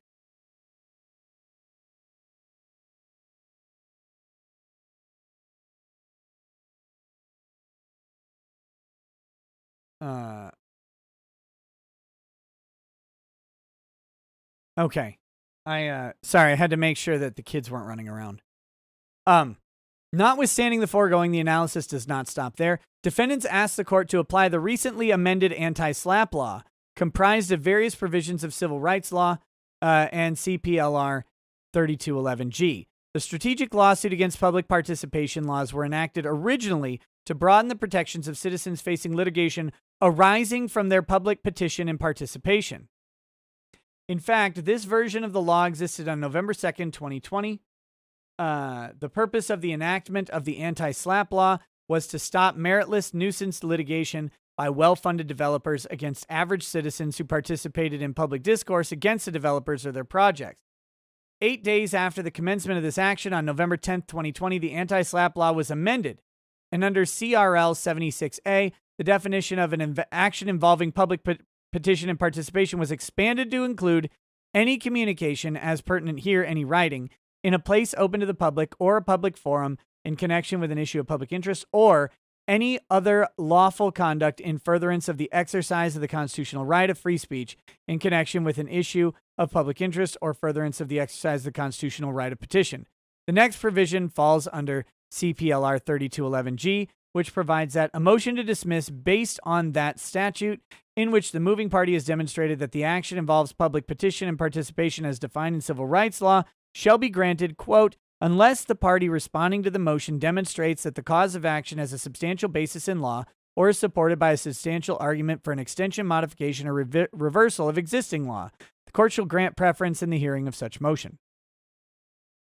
Civil Rights Law Section 70A goes a step further by creating an affirmative cause of action to recover damages from plaintiff, including attorney's fees, and other damages from plaintiff in specified circumstances if it can be shown that the applicant brought the action without a substantial basis in fact and law. These recent amendments by the legislature have turned the original purpose of the anti-SLAPP law upside down. Here, one of the largest newspapers in the world since Abraham Lincoln was engaged in the private practice of law, is claiming protections from an upstart competitor armed with a cell phone and a website.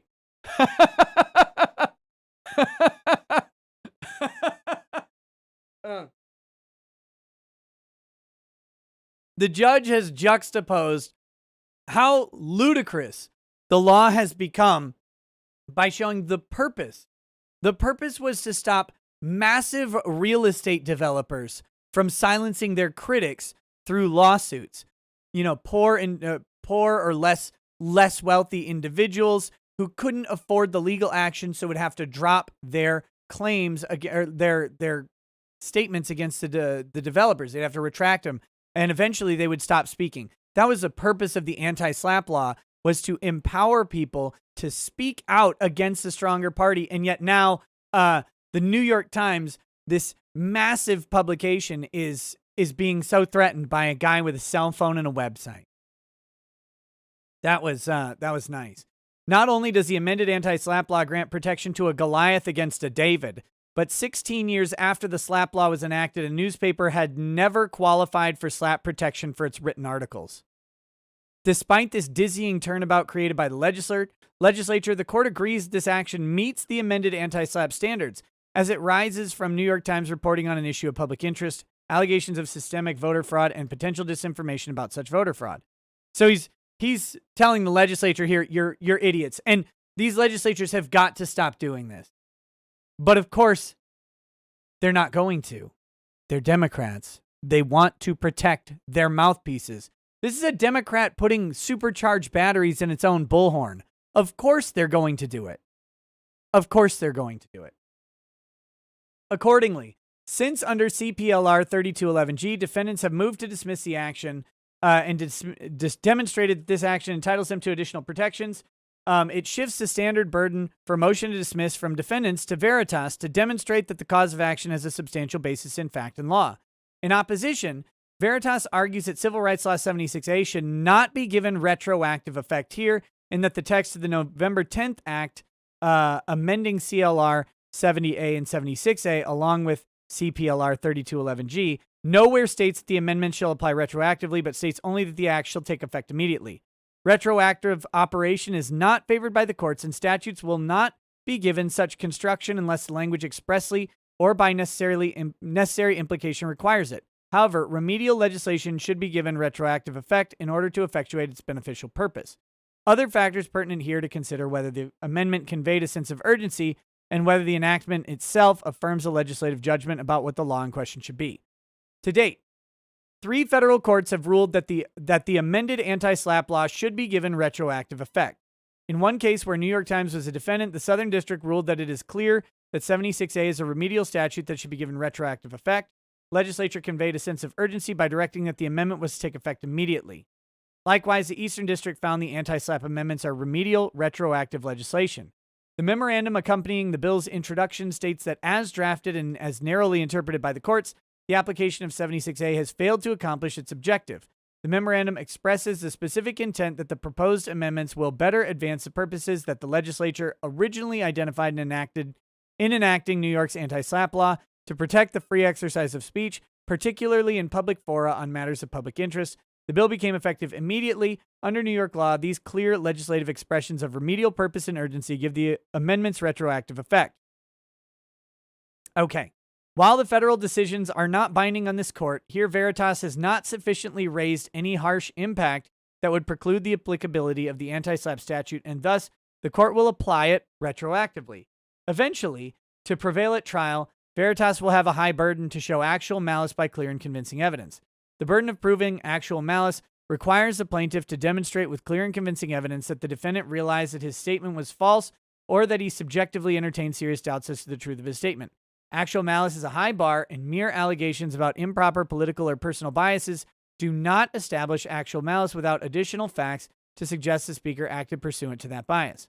Veritas argues that not only does the complaint allege that defendants had knowledge of the falsity of their defamatory statement at the time of publication, but it pleads detailed facts showing the presence of literally every hallmark of actual malice recognized by the law, including setting out with a preconceived narrative, being motivated by ill will and bias, failing to contact obvious sources of information, relying on bias and non-credible sources, violating journalistic standards, and refusing to retract. Veritas alleges that it has far exceeded that standard by pleading overwhelming circumstantial evidence of actual malice, including that. Now we've got a list. Astor and Sue knew their claims about the video report were false because they had themselves reviewed the video report. Veritas alleges that defendants knew that Omar Jamal, the man they now acknowledge was the primary name source for the video report, has long been considered a credible on-the-record source by the Times itself. Oh, man. So the New York Times called their unnamed, unverified, unreliable source a reliable source. Color me effing shocked. By the way, we are 17 likes away from me hitting another shot of whiskey. So that's up to y'all. If y'all want to do that, go ahead and do it. Defendants were motivated by bias and ill will because they believed that the video report was upstaging their story about President Trump's tax returns, and because defendants all disagree politically with what they perceive to be Veritas's rightward leanings. Sue's later October 2020 stories were motivated by vindictiveness and a desire to harm Veritas for demanding a correction of Astor's stories. Oh, so they demanded a retraction, and what they got then was a restatement of it from a different writer. Good job, New York Times. That was Sue going, "Girl power! I'm gonna protect Maggie Astor. Yeah, we can do it together."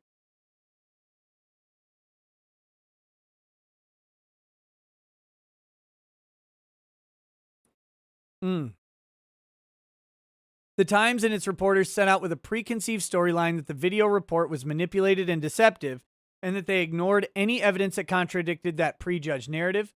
Both Astor and Sue failed to conduct a reasonable investigation and intentionally failed to reach out to obvious sources they knew would contradict the claims they planned to publish, including Veritas and the named sources in the video report. By intentionally declining to seek comment from Veritas publication, both Astor and Sue blatantly violated New York Times' own published policies and ethical guidelines requiring reporters to seek comment from story subjects. And this is a big one. That's a big way to show malice in a publication. The way you get to reckless disregard for the truth from a publication is you show that they have a standard of conduct and deviated from that standard. Their profession and demonstration of a duty of care to their story research, I should say. They profess and act on that duty of care. It then imparts a duty for them to do the same in any other similarly situated piece. So, again, if they would have put this in the opinion section and labeled it clearly as opinion, they probably could not be sued for what they're doing. Probably couldn't be sued at all.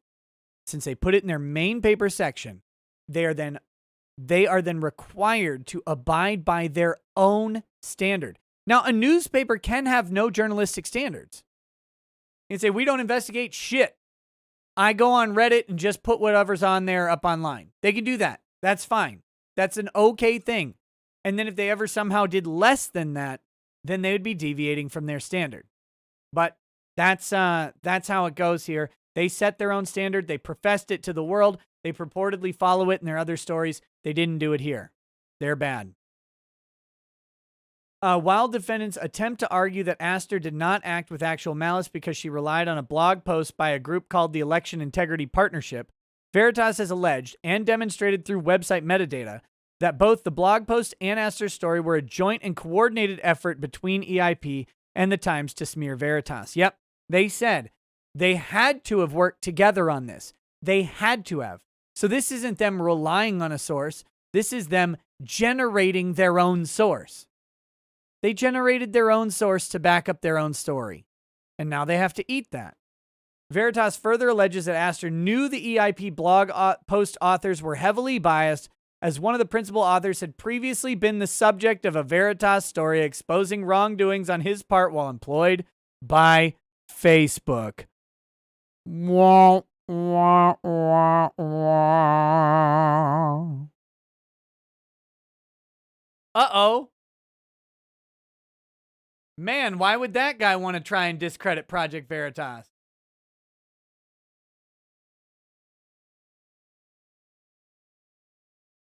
Defendant claims that Veritas failed to consider the 6 stories that preceded the Astor articles and attacked the video as deceptive and as providing insufficient support for its claims connecting Rep. Omar's campaign to the alleged pervasive ballot fraud.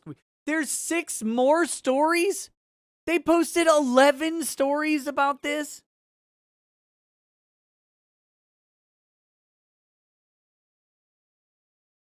It also fails to account for the fact that only 2 of the 8 articles published after the Astor articles make any reference to them. Defendants argue that there's 6 more later? We're up to 17 articles now on this?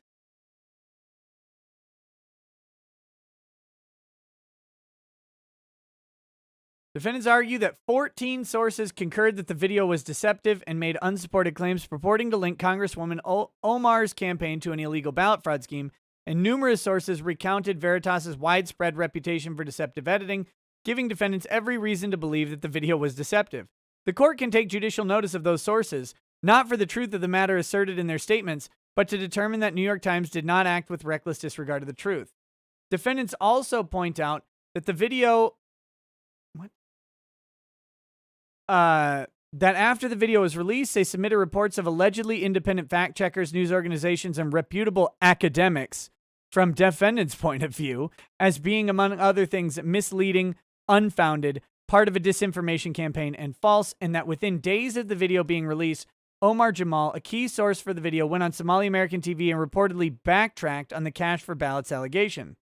Another man featured in the video, Libin Osman, told investigators at Fox News that he was offered a $10,000 bribe by Omar Jamal to be paid by Project Veritas to say falsely that he was collecting ballots for Rep. Omar. There's a spicy one. Libin Osman was the guy going around collecting the ballots, wasn't he? Turning to the submissions of the parties, the court must first disagree with the defendants that the clear and convincing standard applies to this motion. CPLR 3211G does not impose a clear and convincing standard. The party opposing the motion must demonstrate that the cause of action has a substantial basis in law. Notably, CPLR 3211H contains the same has substantial basis in law language as G. In deciding a recent H motion, the second department held this standard was below the standard for summary judgment, and that the plaintiff must adduce allegations and evidence that demonstrate the existence of triable issues of fact. The court finds that the documentary proof and the facts alleged by Veritas are sufficient to meet its burden.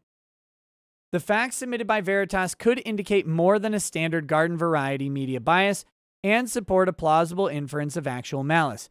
There is substantial basis in law to proceed to permit the plaintiff to conduct discovery and to then attempt to meet its higher standard of proving liability through clear and convincing evidence of actual malice.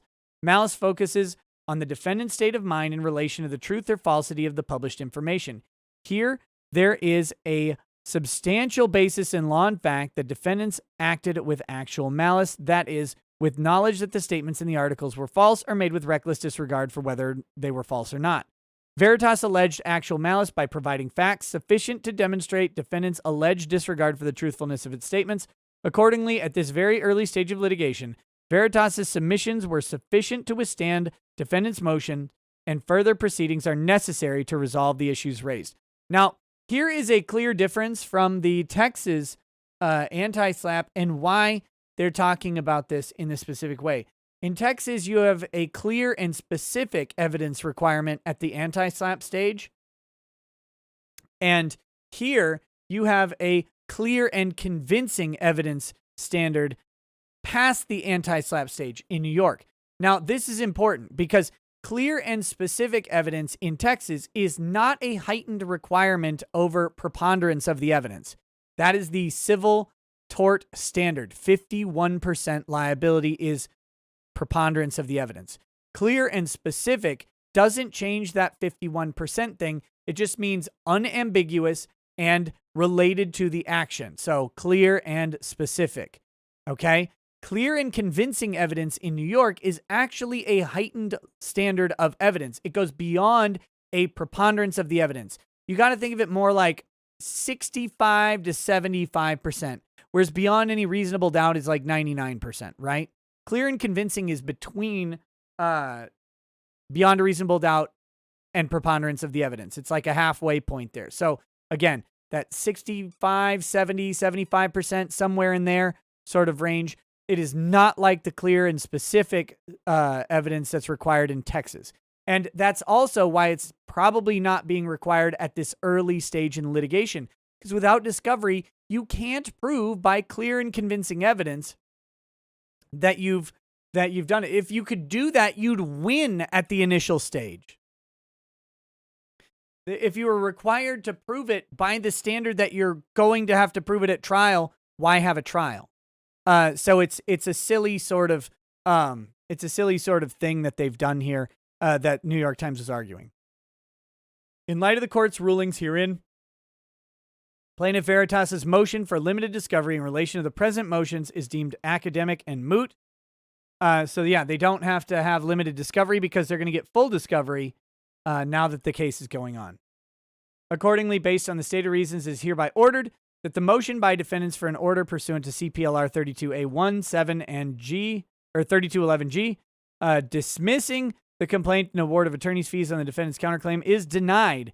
Their application for relief under New York's anti-SLAPP statute is also denied, and it is further ordered that any future submissions by counsel shall adhere to the Uniform Court Rule 202.8-B.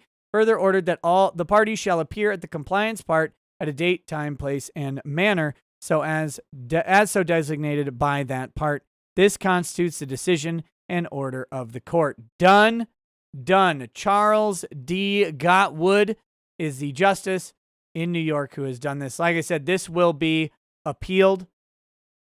And it'll be interesting to see that appeal because appellate courts aren't usually apt to checking the evidence provided at the lower court level. I'm not sure what the appeals process is on anti-SLAPPs in New York. In Texas, they're reviewed de novo, and they do actually look at the record and the evidence that's in front of them, and they make their determinations. I'm not sure. They'll basically have the same evidence in front of them. The question of whether it was sufficient or not may lie in their hands, or they may be deferential to the lower court. I don't know. Apparently, anti-SLAPP in New York was revised from when I remember it. I covered, the first case I covered was a defamation case out of New York, and anti-SLAPP was considerably weaker. Looks like they have boosted it up here in this case. So we'll see how that goes. I will be following along with this one. That's great. M. Wilson says that was written to defend its opinion on appeal. M. Wilson, are you the M. Wilson I think you are? Are we friends on Facebook? If you are, just let me know. Let me know if you're the same M. Wilson I'm thinking of. Okay. So we've got the United States Court of Appeals for the District of Columbia Circuit. So this is the other thing I was talking about today. This is a D.C. judge who is kind of getting fed up with New York Times versus Sullivan. No, that's not you? Okay, never mind then. Never mind. What we're not going to do, this is 41 pages, but we're not going to read the main opinion today. What we're going to do is look at the dissent, because the dissent is something great. The dissent is actually longer than the main court's opinion, which is not necessarily an uncommon thing. Well, no, it's kind of uncommon. It's not unheard of, I should say, but it's kind of uncommon. But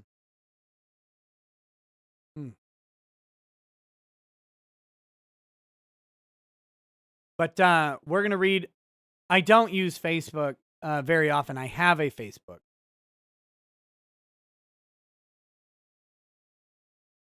We're going to read the dissent because if I read them both, we will run out of time. But I can read the dissent today because it's great, and I may read the opinion of the court tomorrow. But the dissent is what we need here, because this is going to. He rips up everybody in this. He rips up his own court. He rips up the Supreme Court. He rips up the media. He rips up the former Supreme Court of the United States. It's fantastic. It's fantastic. Silberman, senior court judge. Did you guys see this guy? Look at this guy.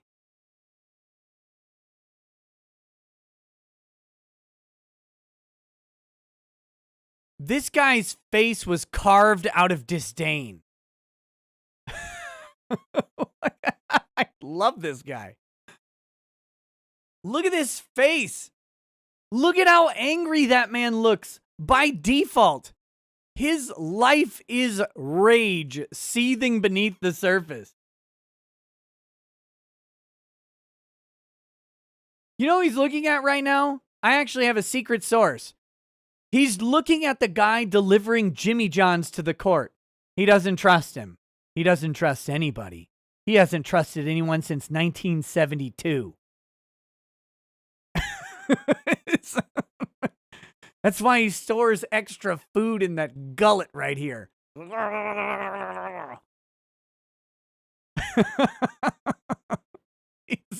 he's so angry.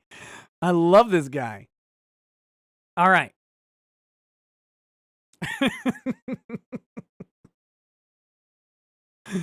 Silverman, senior circuit judge, dissenting in part.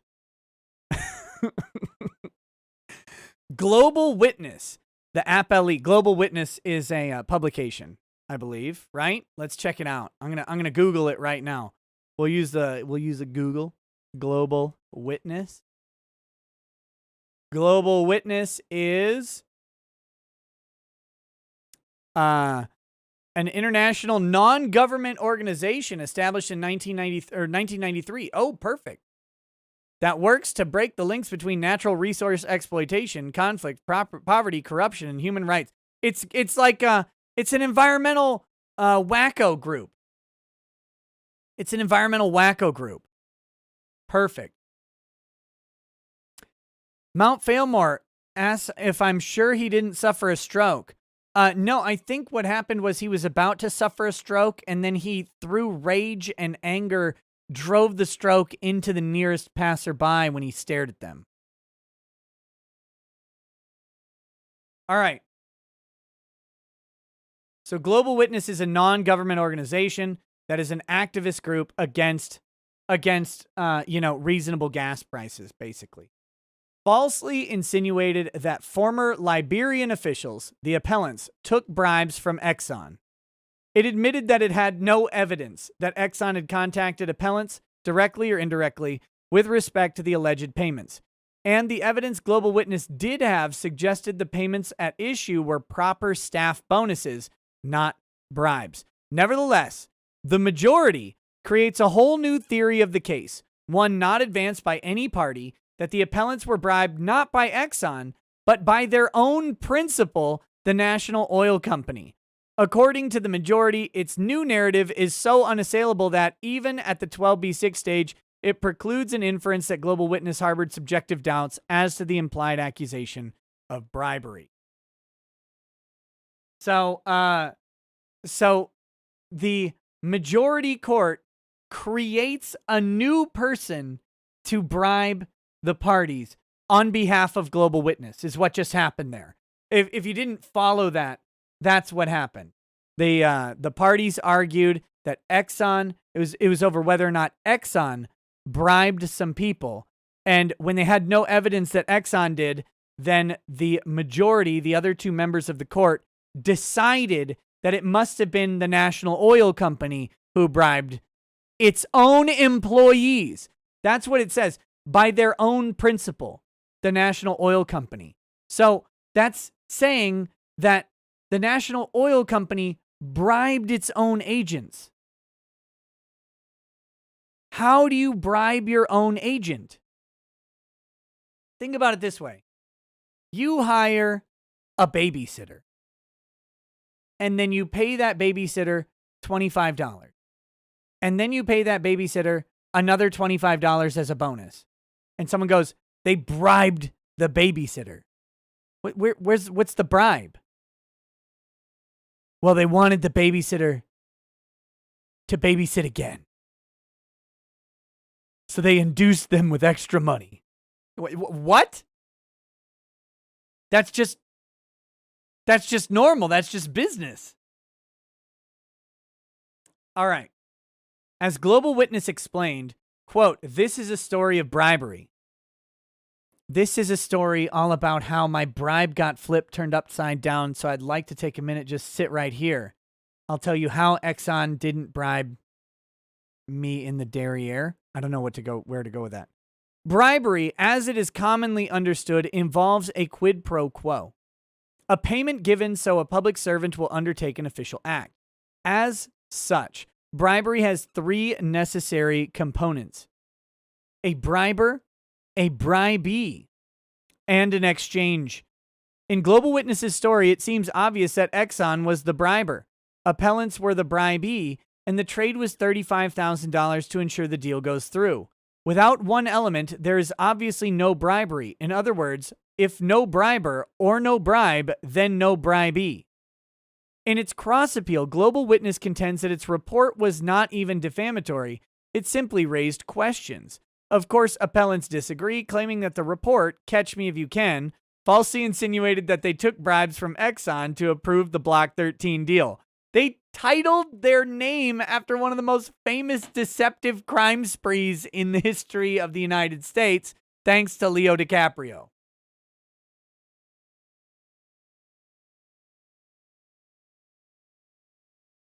In its cross appeal, the district court easily determined that Global Witness's story contained the defamatory implication that appellants took bribes from Exxon. So the lower court's like, yeah, okay, pretty simple. Quote, the import of the report is that there was bribery, either by the national oil company, Exxon, or both, in connection with the post-negotiation payments to Liberia's chief representatives. Global Witness's report literally drew a line between Exxon's money, the bonuses, and the sale of the license for Block 13. The story was that Exxon brazenly engineered a Liberian oil purchase through bribery. According to Global Witness, Exxon's payment to the National Oil Company and the subsequent bonuses were unusual and suspicious.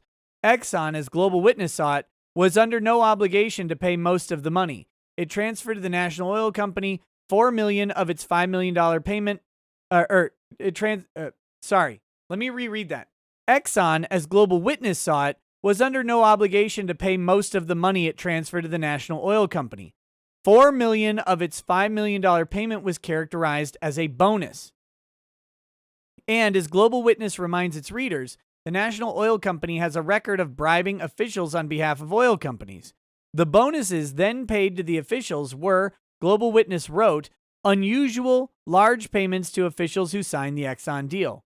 Global Witness further noted that these individual bonuses were likely derived from the same bank account into which Exxon paid the initial $4 million bonus to the National Oil Company.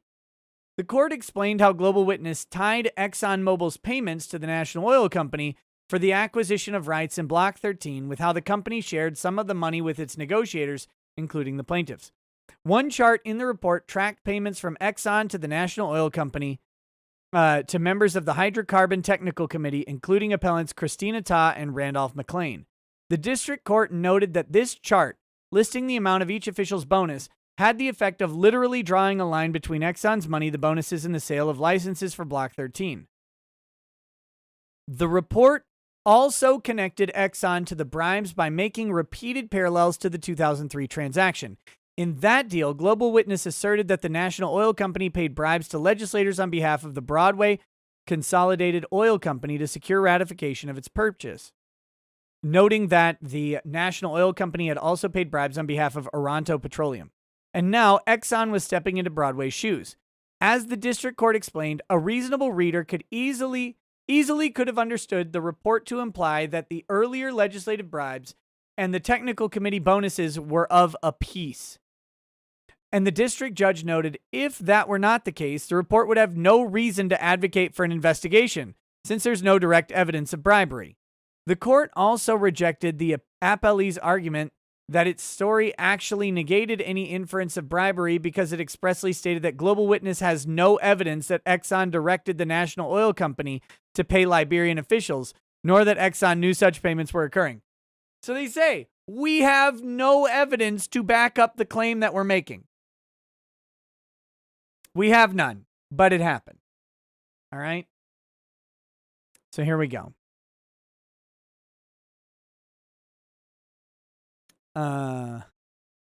After the report repeatedly insinuated bribery, this disclaimer did not negate the inference that ExxonMobil's money was, in part, paid as bribes to company representatives who signed the lease agreement. This statement merely admitted that the Global Witness suspicions and calls for investigations of ExxonMobil, the National Oil Company, lacked any evidence that the former had involvement in monies paid to the employees of the latter. My disagreement with the district court is limited to the actual malice question. My disagreement with the majority is much broader. I already did this shot. Did you guys miss it? How do you guys miss this? Do I have to take another one? I have to take another shot? Because you guys weren't paying attention? Doesn't seem fair to me. This does not seem fair to me at all. What do I pay you guys for? It's right here, okay? Oh, you want me to take it all at once? I took it as sips. I'm sorry. I'm sorry.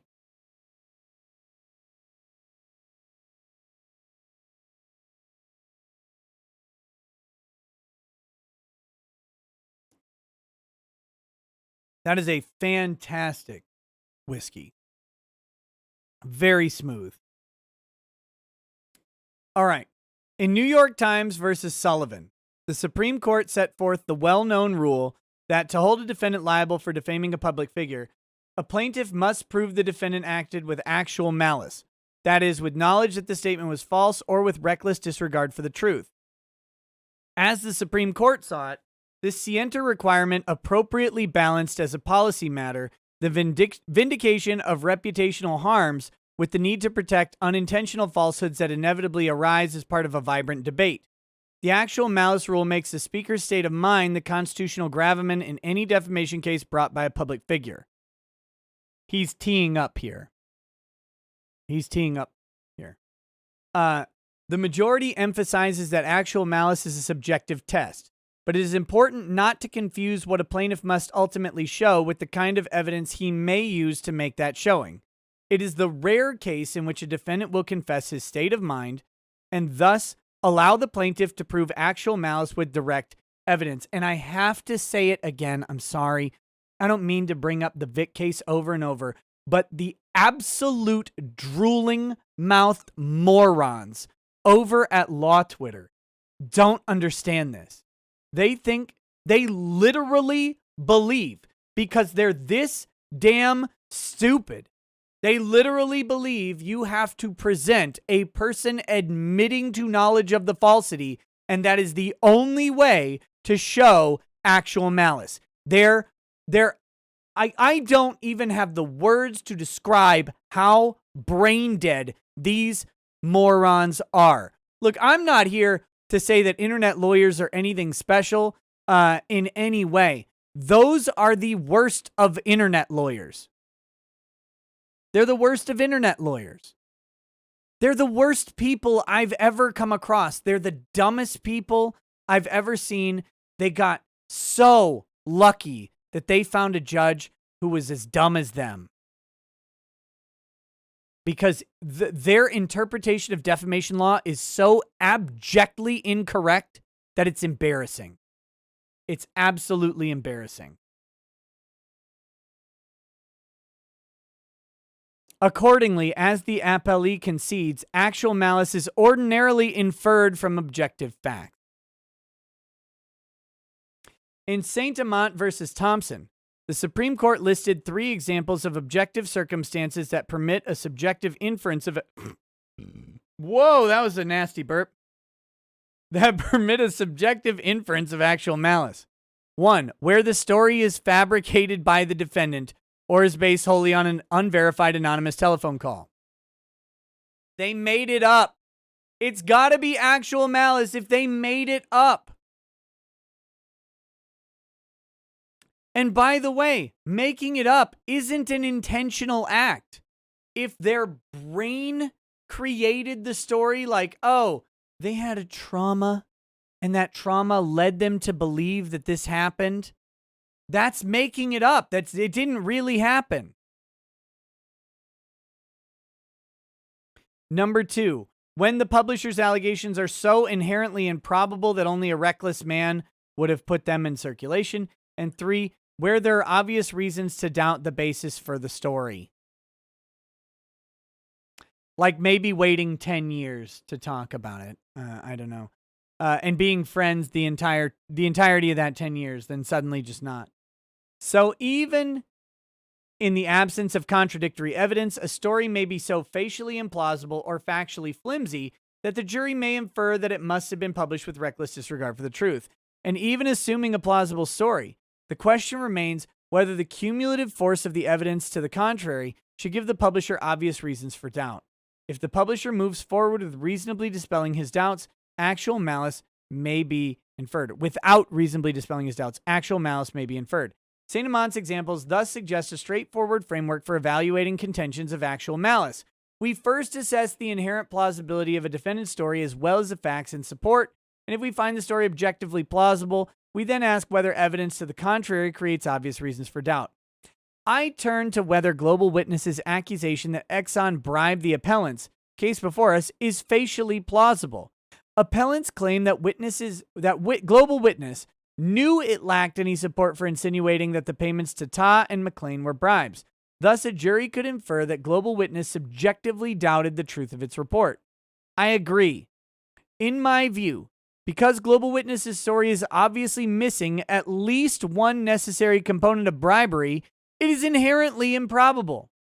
Although it accused appellants of taking bribes from Exxon, Global Witness admits that it had no evidence that Exxon directed the National Oil Company to pay Liberian officials, nor that Exxon knew such payments were occurring.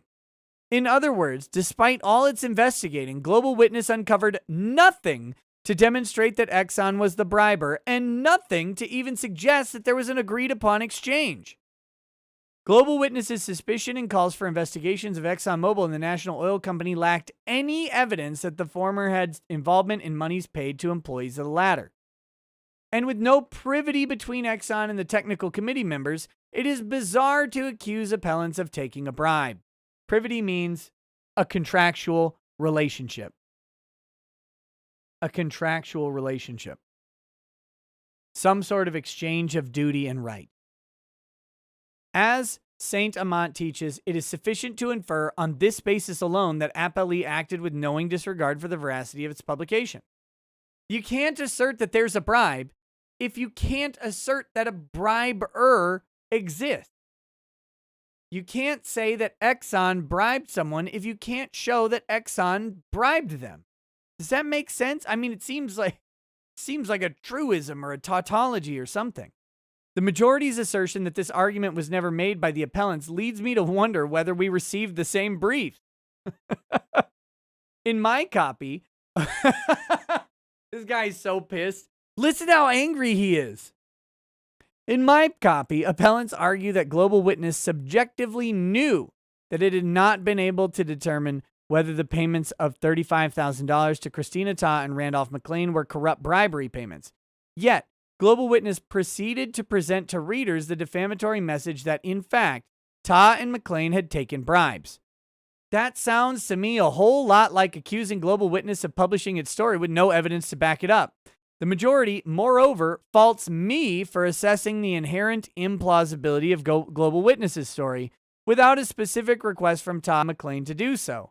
But, as discussed, inherently implausible is a legal standard by which we assess appellants' arguments, not an argument to be advanced. Merely because the parties failed to advance the proper legal theory underlying their claim does not, indeed cannot, prevent a court from arriving at the proper legal disposition. And this is an amazing statement, by the way. It's not actually followed by courts, but it says the parties failed to advance their proper legal theory. That cannot prevent a court from arriving at the proper legal conclusion. Now, if all courts followed that, that would mean that an improperly briefed subject would still be able to come to the proper legal conclusion, even if the brief was insufficient.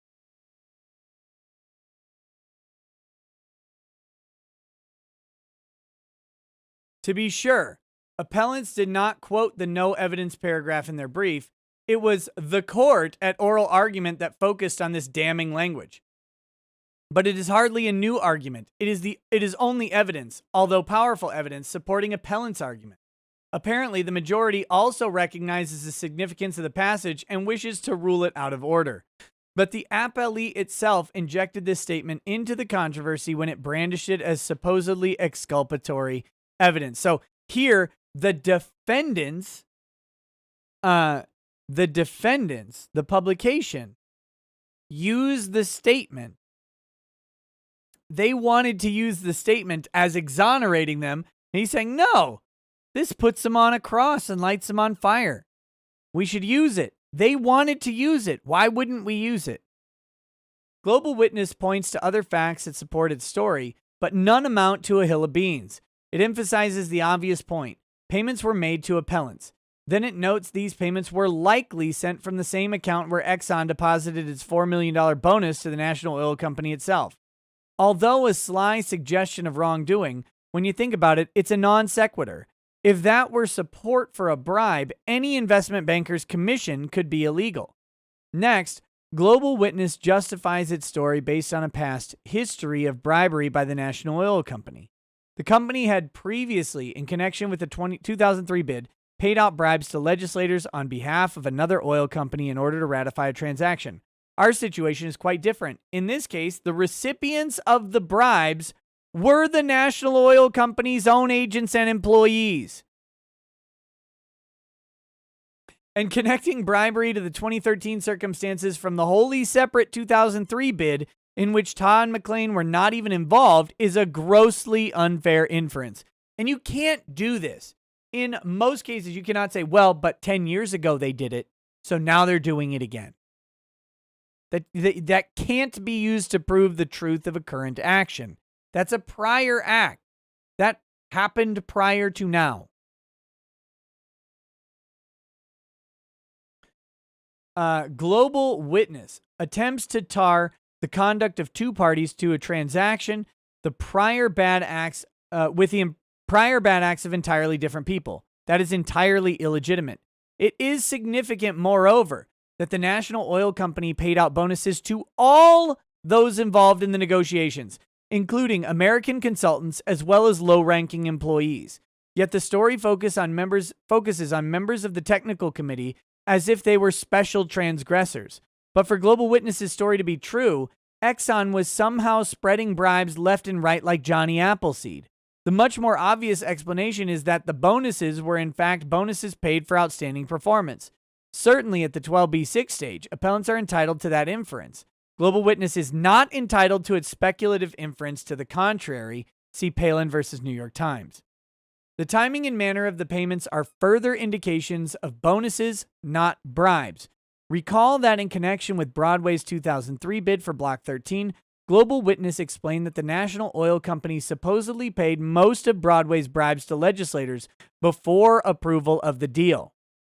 So yeah, back 10 years prior, they paid the bribes before the approval. We want you to do this. Here's the money. Please do it. Okay, we'll do it once you send the money. Oh, you sent the money, now we'll do it.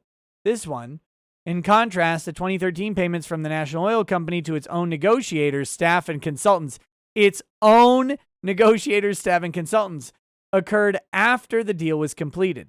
The latter payments, as Global Witness knew, were only initiated after the approval of a board resolution authorizing up to $500,000 in bonuses. And as Global Witness also acknowledges, the board had the full legal authority to take this action.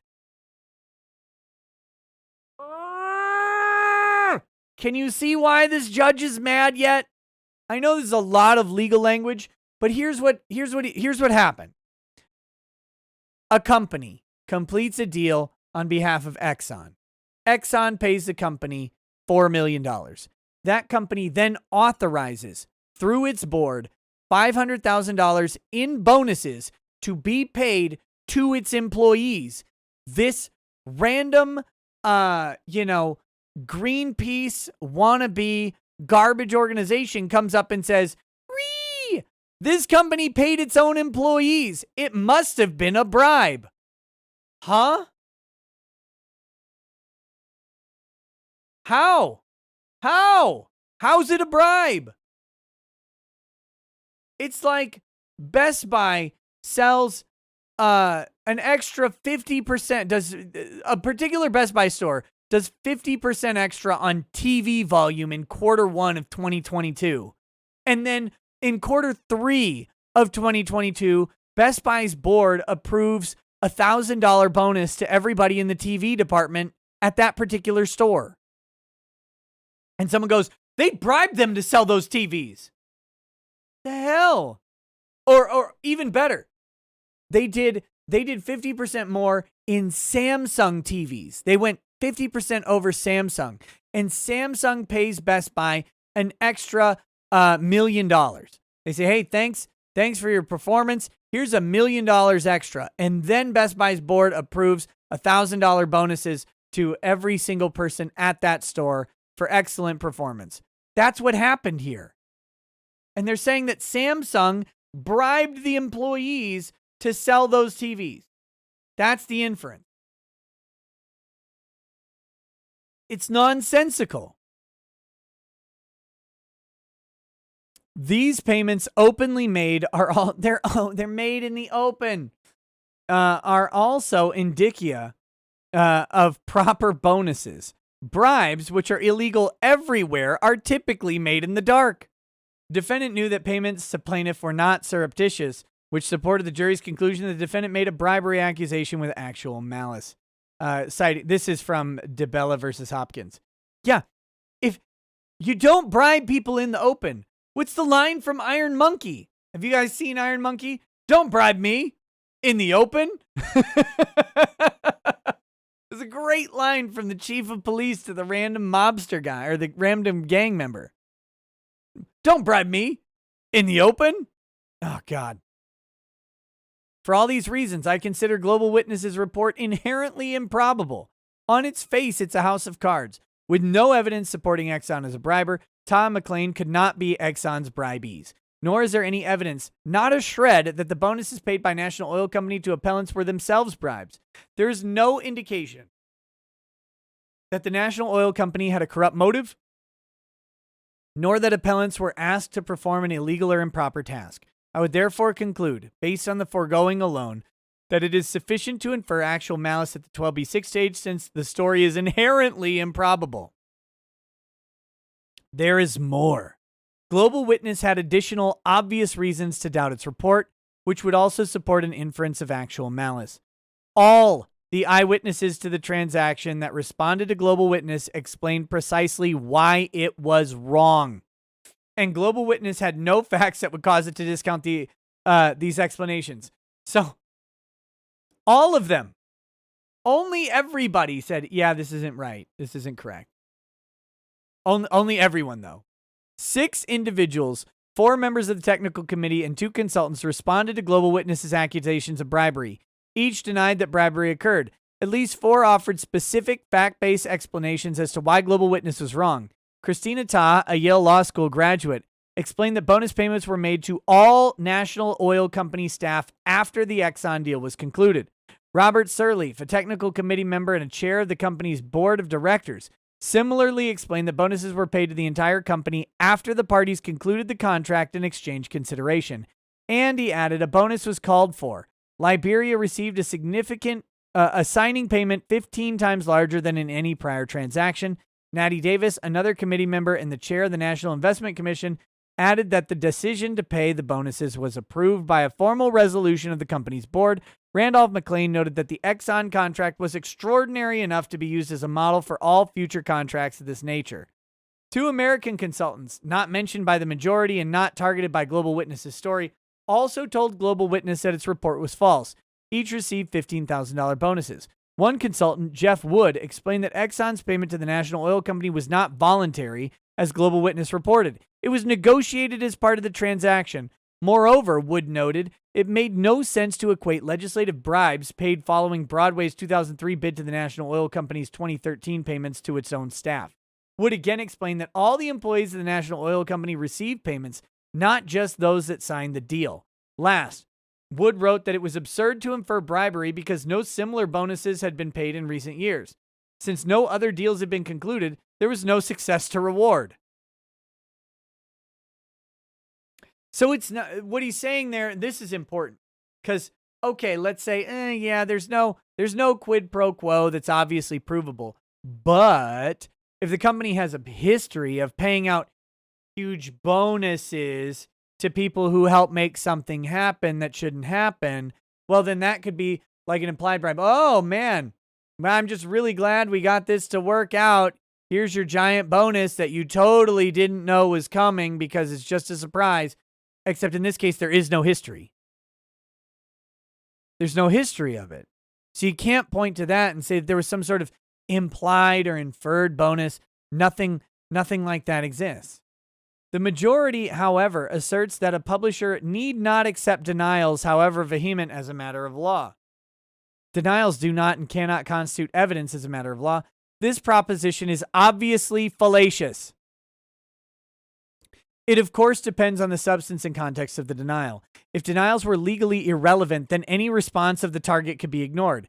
Indeed, the Supreme Court, even while professing in dicta that the mere existence of a denial need not be considered, has evaluated the contents of denials to determine whether a publisher acted with actual malice. See Hart-Hanks Communications Incorporated versus Knofton. And it is noted that certain key denials should reasonably be expected to kill stories.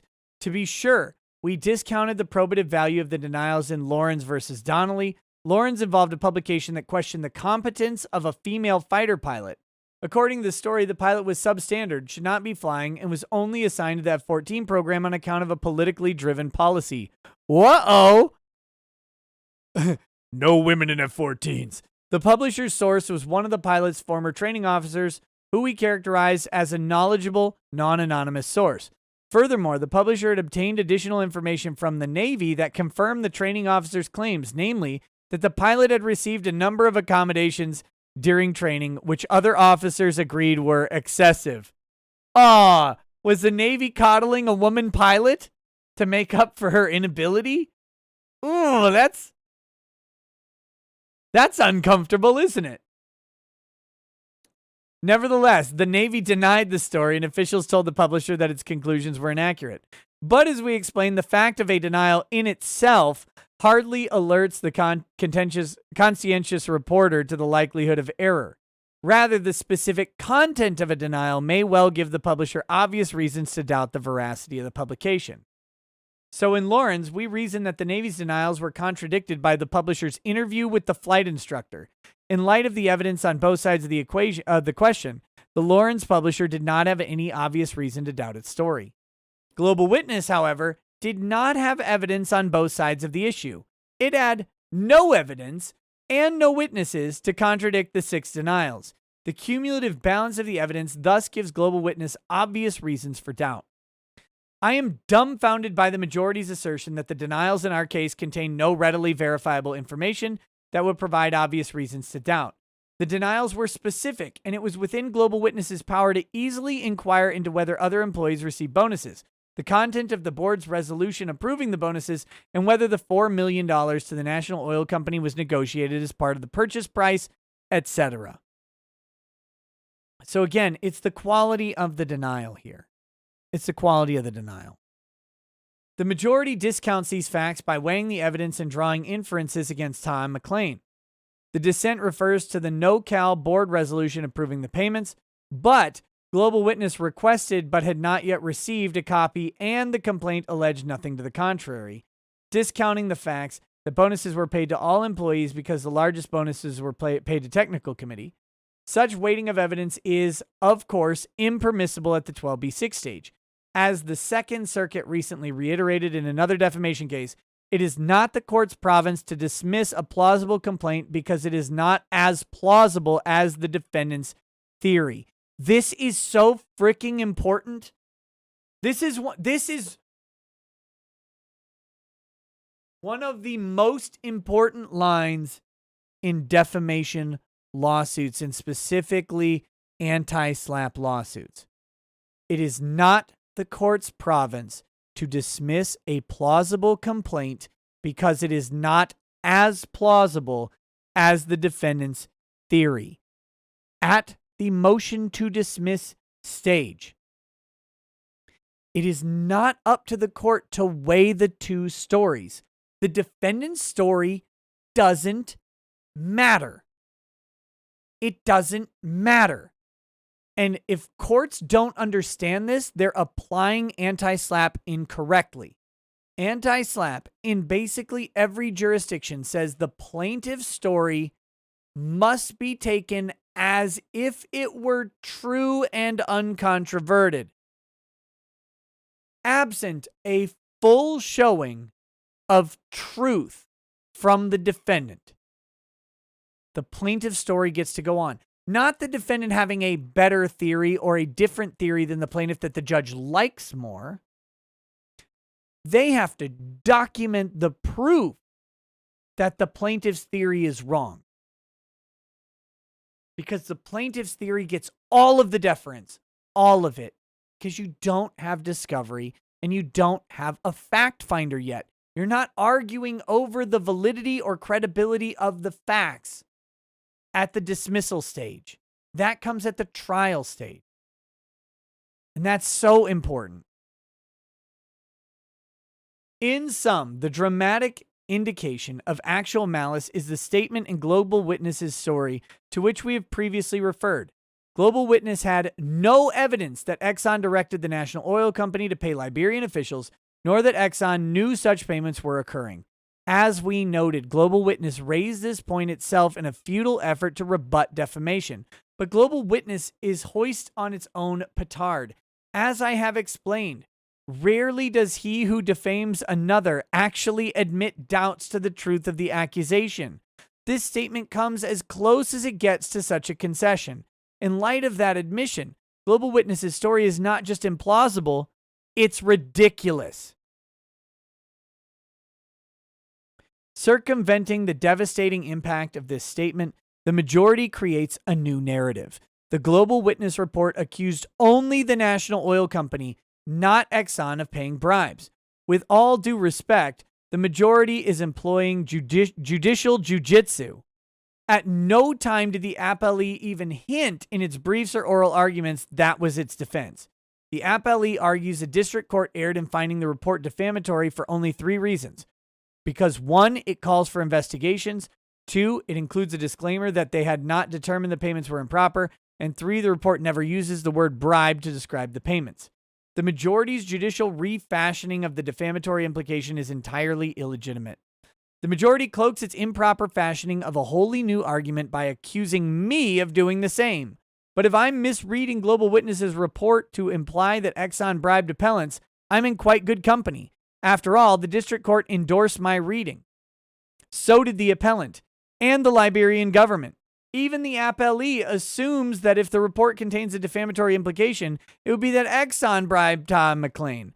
Otherwise, the appellee would not have argued its disclaimer that Global Witness has no evidence that Exxon directed the national oil company to pay Liberian officials is somehow exculpatory. As the majority recognizes, this statement is irrelevant if one assumes that the national oil company was the briber. In sum, the majority's theory not only falls out of the clear blue sky, but it is also a sub silento overruling of the district judge. After all, Exxon looms over the whole story. It is impossible to visualize the article without Exxon playing the part of the evil genius, orchestrating the implied corruption. The majority's theory is not just a new argument, it's a new case. Perhaps the majority's theory is not advanced by any party because the theory makes even less sense than if Exxon were the briber. In the revisionist view, the national oil company bribed its own agents and employees to do their jobs. Tellingly, the majority offers no motive for a bribe. After all, the Liberian government ordered the sale of the Block 13 license for failure to make any progress in developing potential oil reserves. So there's no reason to think that the appellants had the authority to hold up the transaction, nor is there a reason to believe that the national oil company would have benefited from the delay. In any event, the majority's narrative is procedurally inappropriate. At the 12B6 stage, we accept all reasonable defamatory readings of the report advanced by the plaintiff. See Wyrick versus New Republic. As the defendant court or district court ably explained, there can be no doubt that one defamatory implication of the report is that Exxon bribed appellants. That allegation, actually pressed by Tom McLean, must be analyzed for actual malice. Now, this is a great dissent, but it is a dissent. And that's part of the reason I wanted to cover it today. This is an appeals court with 3 judges, and only one of them seems to have any sense at all. Only one of them is putting together the obvious case on defamation before them. The other 2 don't see it.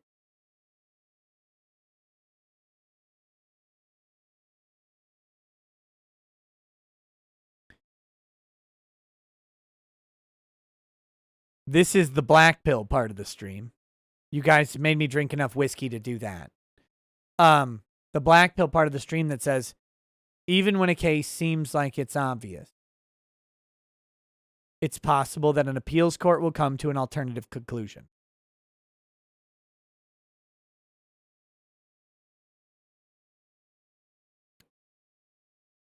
So I have to point that out. You have to show cases that don't just support the way they see it, or the way we want them to see it. The majority's opinion creates a profoundly troubling precedent. By fashioning a different defamatory implication on its own, the majority embraces a telling example of judicial creativity. Still, its approach seems sui generis. I rather doubt we will ever see its like again. On the other hand, the majority's misunderstanding of the doctrinal framework of New York Times versus Sullivan's actual malice concept is profoundly erroneous, and that will distort our libel law. But perhaps most troubling is the conflict it creates with the Second Circuit, not to mention the Supreme Court, concerning the role of a court when applying 12b-6 in the libel context.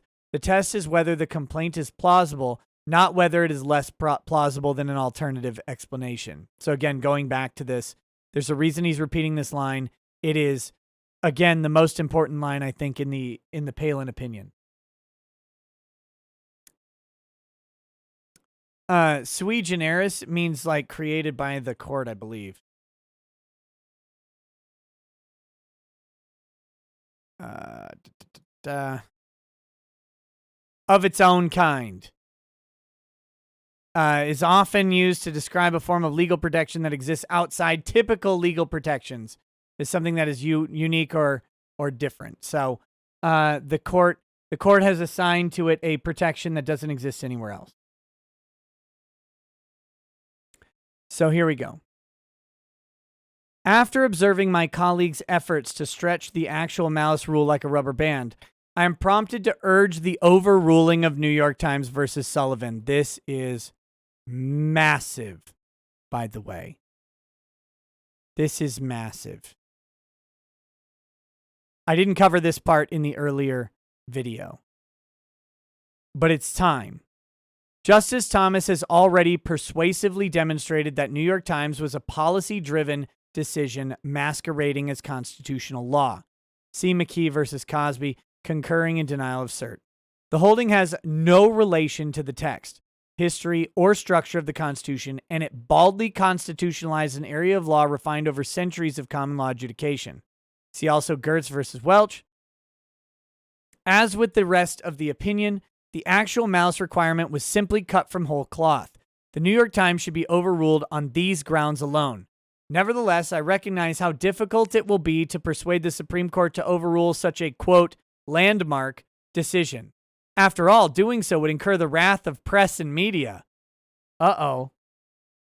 Uh-oh. He's, calling him out. Calling him out. But new considerations have arisen over the last 50 years that make the New York Times decision, which I believe I have faithfully applied in my dissent, a threat to American democracy. It must go. 25 years ago, I urged the overruling of a similarly illegitimate constitutional decision, Monroe versus Pape. Our court was confronted with the vexing question of whether qualified immunity shielded government officials accused of constitutional torts from discovery into their motivations. In a concurring opinion, I suggested a solution to accommodate Pape. When a defendant offers a proper motive, we should allow an objective inquiry into only whether the proffered motive is pretextual. When Crawford L. reached the Supreme Court, 4 justices agreed with my approach. But I went even further in my concurrence. I urged the Supreme Court to overrule Pape, and while they're at it, Bivens as well. Justices Scalia and Thomas agreed with me. Both Pape and Bivens are prime examples of rank policymaking by the High Court, not legitimate exercises of constitutional interpretation. And Thomas concurring in Hernandez versus Mesa, continuing to call the court to abandon Bivens. I recognize, however, that convincing the court to overrule these precedents would be an uphill battle. As I wrote, the court has committed itself to a constitutional Brezhnev doctrine. That is, once the court has constitutionalized a new area of the law, It will never willingly retreat. The long-term consequence of this policy is obvious: an ever-expanding sphere of influence for the judiciary at the expense of policy-making branches. In a short concurring opinion, Justice Kennedy lamented my criticism. He warned that we must guard against disdain for the judicial system, i.e. the Supreme Court. In his view, criticism of the court is tantamount to an attack on the Constitution. And this is the danger of the Supreme Court, right? Their dread. I am the law. I am the law. It's great. It's a great line from Dredd. It's not a great line from our Supreme Court. But here's where I really liked this. He cautioned, if the Constitution is to endure, it must from age to age retain the retain the veneration which time bestows. Apparently, maintaining a veneer of infallibility is more important than correcting fundamental missteps. To the charge of disdain, I plead guilty. Yeah, buddy. I love it. I readily admit that I have little regard for holdings of the court that dress up policymaking in constitutional garb. That is the real attack on the Constitution, in which, it should go without saying, the framers chose to allocate political power to the political branches. The notion that the court should somehow act in a policy role as a council of revision is illegitimate. It will be recalled that maintaining the Brezhnev Doctrine strained the resources and legitimacy of the Soviet Union until it can no longer be sustained. Admittedly, the context of the Times opinion made the court's decision attractive as a policy matter. The case centered on a full-page advertisement soliciting donations for the civil rights movement and legal defense of Dr. Martin Luther King Jr. The advertisement claimed that civil rights proponents faced an unprecedented wave of terror from Southern violators, denying constitutional guarantees to African Americans. It described truckloads of police armed with shotguns and tear gas that ringed a college campus in Montgomery, Alabama. It further asserted that state authorities padlocked the dining hall in an attempt to starve the students into submission. Various claims in the ad were inaccurate, and the Times eventually published a retraction. Sullivan sued, alleging the advertisement's false statements libeled him because, as Commissioner of Public Affairs, he supervised the police department. After just 2 hours and 23 minutes of deliberation, an Alabama jury awarded Sullivan $500,000, the largest libel judgment in Alabama history, and the state Supreme Court affirmed. Anthony Lewis, he's quoting Anthony Lewis, "Make no law, the Sullivan case in the First Amendment." When the Supreme Court reversed, its decision was seen as a, quote, triumph for civil rights and racial equality. The point of these suits had less to do with repairing reputations and more to do with deterring the Northern press from covering civil rights abuses. Southern officials, as Anthony Lewis succinctly explains, had thus twisted the traditional libel action into a state political weapon to intimidate the press.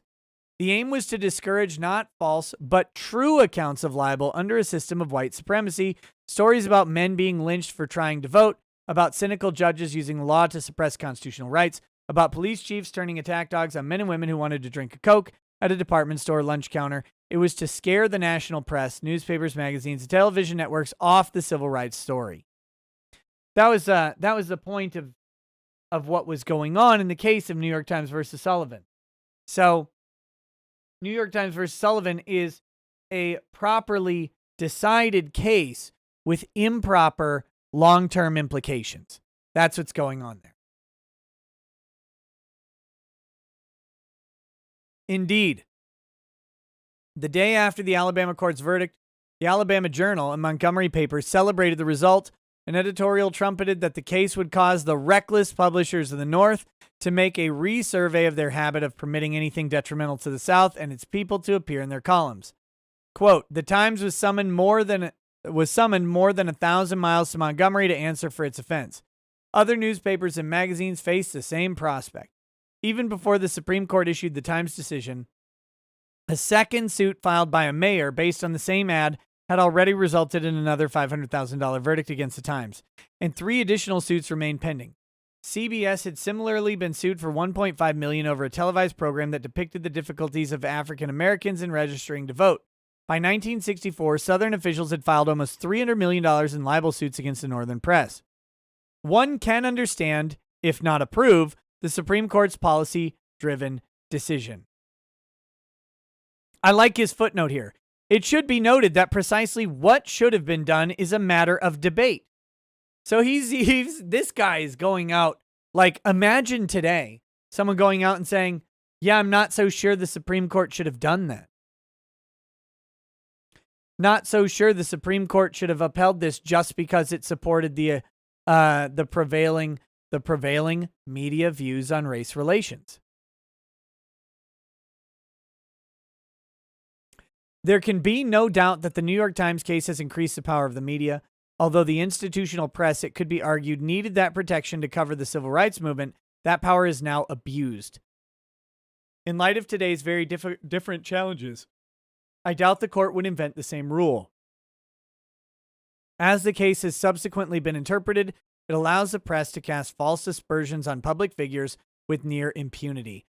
It would be one thing if this were a two-sided phenomenon, citing the New York Times with reasoning that the press will publish the responses of public officials to reports or accusations, and then contrasting that with the culture of mistrust in American politics, noting that the press more often manufactures scandals involving political conservatives. The increased power of the press is so dangerous today because we are very close to one-party control of these institutions. Our court was once concerned about the institutional consolidation of the press, leading to a bland and homogenous marketplace of ideas. It turns out that ideological consolidation of the press, helped along by economic consolidation, is the far greater threat. Although the bias against the Republican Party, not just controversial individuals, is rather shocking today, this is not new. It is a long-term secular trend going back at least to the 70s. I do not mean to defend or criticize the behavior of any particular politician. Two of the three most influential papers, at least historically, the New York Times and the Washington Post, are virtually Democratic Party broadsheets, and the news sections of the Wall Street Journal leans in the same direction. The orientation of these three papers is followed by the Associated Press and most large papers across the country, such as Los Angeles Times, Miami Herald, and Boston Globe. Nearly all television, network, and cable is a Democrat Party trumpet. Even the government-supported National Public Radio follows along. As has become apparent, Silicon Valley also has an enormous influence over the distribution of news, and it similarly filters news delivery in ways favorable to the Democratic Party. See Caitlin Tiffany, Twitter goofed it, The Atlantic 2020. Within a few hours, Facebook announced that it would limit a New York Post story spread on its platform while its third-party fact-checkers somehow investigated the information. Soon after, Twitter took an even more dramatic stance. Without immediate public explanation, it completely banned users from posting the link to the story. That is, of course, Hunter Biden, right? That's who he's talking about there. It is well accepted that viewpoint discrimination raises a specter that the government may effectively drive certain ideas or viewpoints from the marketplace, but ideological homogeneity in the media or in the channels of information distribution risks repressing certain ideas from the public consciousness just as surely as if access were restricted by the government. To be sure, there are a few notable exceptions to Democratic Party ideological control. Fox News, the New York Post, and the Wall Street Journal's editorial page. It should be sobering for those concerned about news bias that these institutions are controlled by a single man and his son.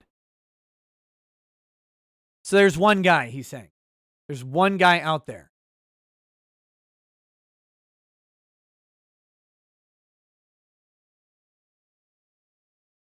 Will a lone holdout remain in what is otherwise a frighteningly orthodox media culture? After all, there are serious efforts to muzzle Fox News.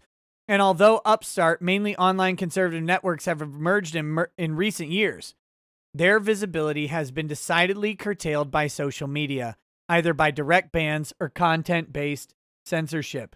This dude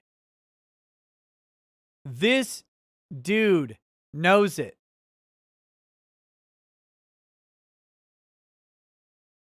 There can be little question that the overwhelming uniformity of news bias in the United States has an enormous political impact.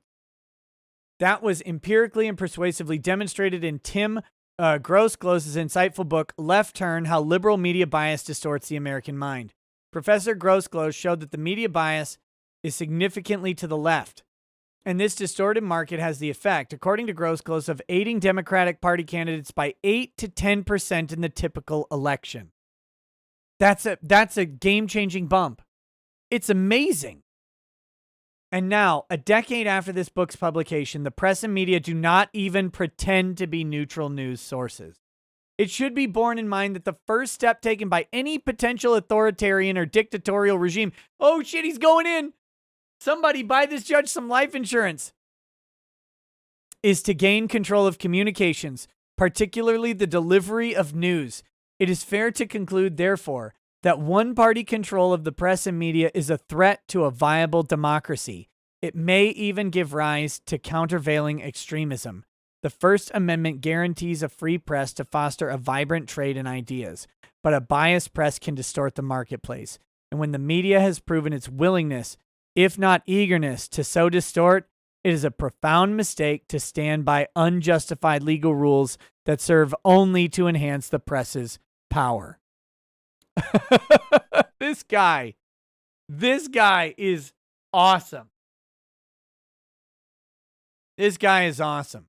Unfortunately, he is 163 years old tomorrow. It's his birthday tomorrow, and he remembers fighting in the Civil War as a venerable old man.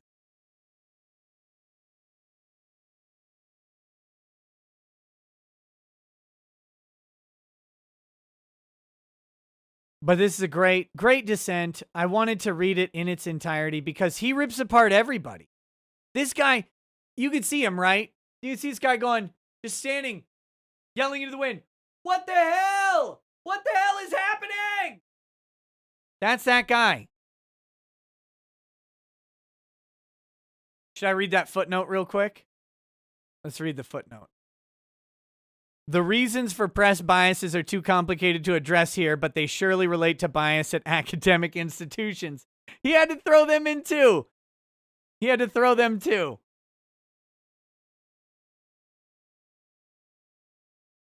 He knows. He knows. Did he fight for the North or the South? It's a Virginia boy. Just kidding. Definitely the South. But yeah, it's a dissent. It's a good dissent. It's actually a really good dissent, and it lays out some points. I saw some comments on my other video, people saying, well, it's just words, it doesn't matter. He didn't do anything. No, he did. He did, though. Dissents can be the basis for policy and law changes in the future. They're not toothless. In fact, much of liberal jurisprudence comes from Ruth Bader Ginsburg's dissent. I mean, she's famous for her dissent. She's not famous for her opinion.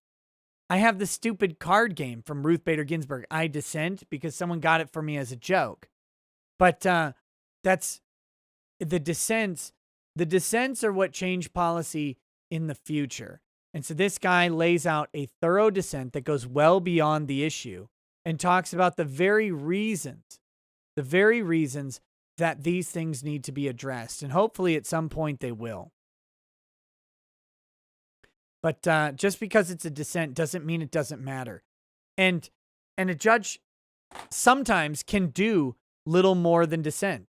I mean, what's he going to do? Hold the other two judges at gunpoint, be like, vote yes, motherfucker. Like, that's not going to happen. That's not going to happen.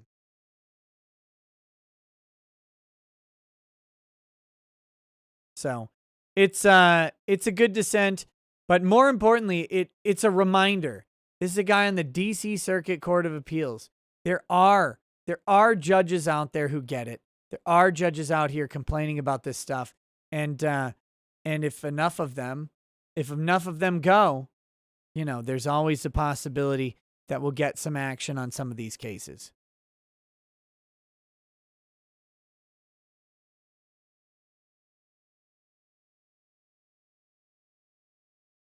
Excalibur says, so you're not offering anybody something concrete, definitive, or certain. You're merely offering a likelihood that things could become better.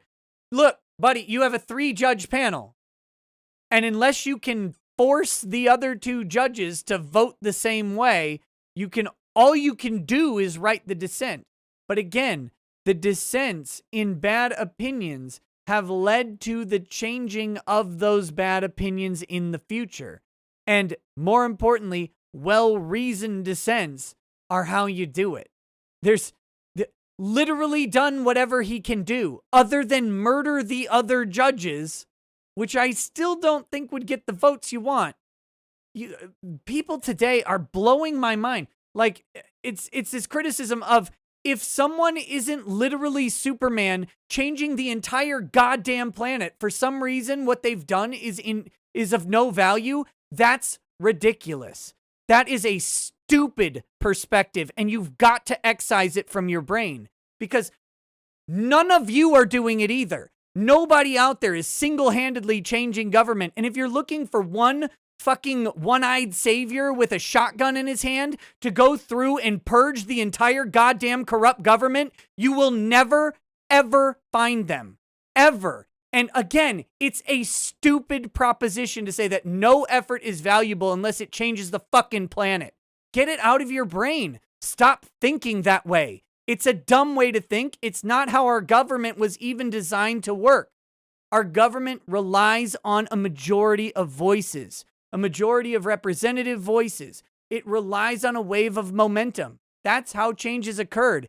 And that momentum has to start somewhere. It doesn't end up there. And right now you sound like a petulant goddamn baby demanding a fucking snack within 3 seconds of getting hungry. You can't think that way. It doesn't work. And it's the most frustrating thing about this fucking election, and it's the problem that we had with the Capitol riots. None of those retards at the Capitol were going to accomplish a goddamn thing. And anybody who thinks walking into the Capitol to protest the election was going to somehow overturn anything needs to get their damn head examined. And this thinking is actually detrimental to the cause of change. And until people start understanding that, you will have embarrassing results and be clowned by the left every fucking time, to your own damn credit. The left didn't get where they are today because one moron ran through and changed the whole country. It was death by a billion cuts. 1,000 wasn't enough. 100,000 wasn't enough. 1,000,000 wasn't enough. It took 1 billion. It took 100 years to get where we are today. And if you think you're going to undo 100 years of momentum because one moron stands up and does it, you're mistaken. I'm sorry. This rant has been building up for me in a fucking long time. I'm so goddamn sick of seeing it in the comments and the chats. I'm like sitting here trying to be rational and reasonable with people, and then I keep getting this. It's like, well, if you're just talking, you're not doing something. No, we need people to talk. We need people to talk. No single protest is going to overturn shit. The civil rights movement wasn't a single protest. No movement was a single protest. No movement was a single actor or a single small group. Nothing works that way. The problems and the changes that need to happen are far too big. You're not changing a menu item at a Denny's. And changing a menu item at a Denny's wouldn't work if one guy ran in there with a gun either. Think of how ridiculous this is. You can't change the menu item at a Denny's with this proposal. You would need a vast amount of people involved to change the fucking moons over my hammy to be something different. And you expect one dummy with a shotgun to change the entire US government. Stop it, stop it, stop it. It's embarrassing. And the right now is embarrassing because it thinks like that. Now you got me heated. Now you got me heated.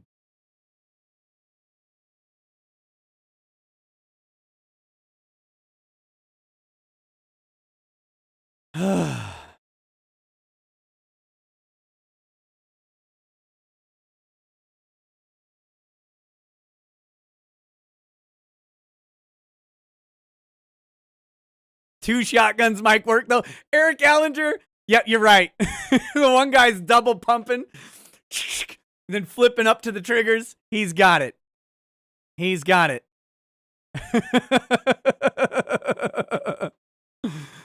Oh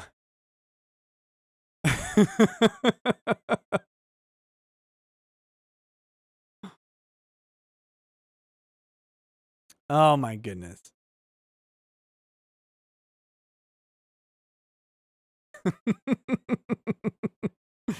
All right.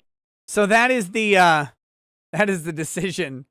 That is, or the dissent. That is the dissent in that case.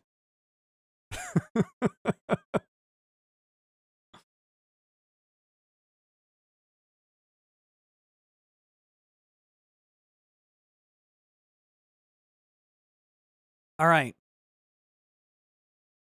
With that said, we're going to do super chats and justice chats. Well, justice chats and then super chats. We'll do those first. And then we will go over to Twitch. We will go over to Twitch after that. So sorry to whoever it was that I called out, but your statements, they resonated deep in my testicles. And they drew a rant out. It exploded out of me. Hey, what's up, Eel versus Babyface? Oh man. I'm still reeling from our discussion, which was beautiful. Okay. All right. Let's do this.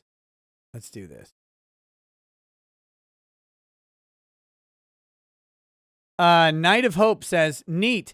I guess we live in the effing USSR then. Good, great, exactly what we needed. On top of all the other Marxist horse shit. I don't know what that was even about. Crusader Saracen says, are you going to play Warhammer Dark Tide when it comes out? Yep. Dark Tide and Hired Gun. Both of those high on my list of things I want to play. Right now, man, Hired Gun's got me more excited than Dark Tide even. Night of Hope says, I read the first little bit of Ilium, by the way. I don't want to nitpick the thing you like too much. I'd probably just say I'd rather recommend Ender's Game or Game of Thrones as examples of strong storytelling in recent books. Just my 2 cents. Yeah, you're wrong. No offense. You're incorrect. Ilium is a fantastically told story. It's wonderfully complex. It's actually rather magnificent in its complexity. And I will hear no advice to the contrary. Bad Dragonite says, trying to convince Dragon's Treasure to sell anime-themed ramen flavor packets. Ooh, that's a good idea. Night of Hope says, dude, I hope my moles are cancer. I'm not removing shit. Anything would be better than being stuck on this rock, watching my society and everything I valued about being alive burning to the ground, and or being tortured in a government rest home. No thanks. Wolfgang Deo says, if I were Project Veritas being called a controlled disinformation campaign against Joe Biden, then I would call mainstream media a controlled disinformation campaign for Joe Biden. By the way, even when you're on time, you're late, son. Be early. To be, what is it? To be late is to be, or to be on time is to be late. To be early is to be on time. From Drumline. Night of Hope says, the reason they try to control what these people see is so they can run ads and control the flow of information. If you don't watch the right videos, they might not get to run ads or brainwash people. That's also why they hate live streams, no ads or brainwashing. Crusader says, police in Mexico have literally found cartel warehouses stacked to the roof with torsos. Literal human torsos. The limbs and heads were removed to make ID impossible. This is who Joe Biden and the Bleeding Hearts are enabling with their shitty policies. Night of Hope says, that press secretary looks like if a pig in a wig tried to lie to you about the government. And even then, I'd probably respect the pig more because at least it would be performing an unusual feat for its species. She's just some sun-washed Democrat skid mark. Silky Johnson says, are you trying to tell me that the New York Times just makes things up and only act on emotion? I do not believe that a bunch of blue hair screeching lunatics would break their own rules and just make stuff up when they don't agree with it. Shocking it is. Wolfgang Deo says, I remember the award ceremonies in the Navy. Here, have an award for doing your job by ensuring the soda machines were fully stocked. You there, step up your game. But I just found a new technique that saves millions of dollars a day. No NAM? WTF.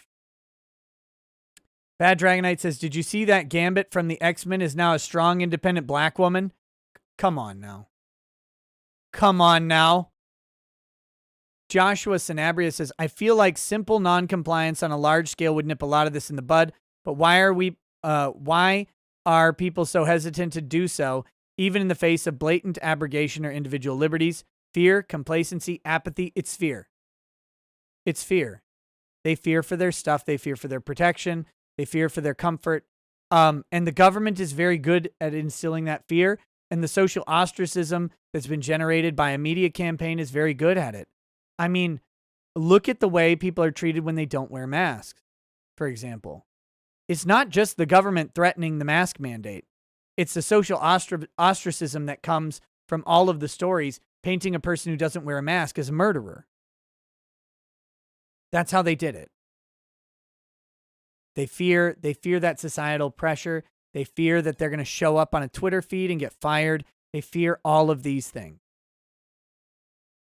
Wolfgang Deo says, I agree, Nick, that the dissent is something. It is judicial. Ugh. I have to deal with idiots every day, everywhere I go, even with my own folks. If I do not have something concrete, I am a fucking failure, yet they are more of a failure than I am. Joseph Kerwin says, someone tell Denny's to look out. Nick is upset about the menu and he's got an axe. I hate Denny's. You won't even catch me there. Kermit the Frog says, are the people complaining that nothing is being done are the same people who think anime and video games tell good stories? If you want to do something useful, you can fluff my giant green sack. Oh, no. Mark Peterson says, have you ever been to my hometown of Wheaton? No, I don't think so. Love your sarcastically good show. My daughter bought the whiskey from the show Outlander. It's good. Ooh, I'll check it out. Bad Dragonite says, what up, no notification squad? Space Force Commander says, Nick, are you aware of the porno thumb rule? American porn. Nope. What's the porno thumb rule? Aaron Manduhano says, say my name. Aaron Manduhano. Jason Smoot says, did you see the video of EVS in the 90s style workout video commercial he was in when he was 35? No?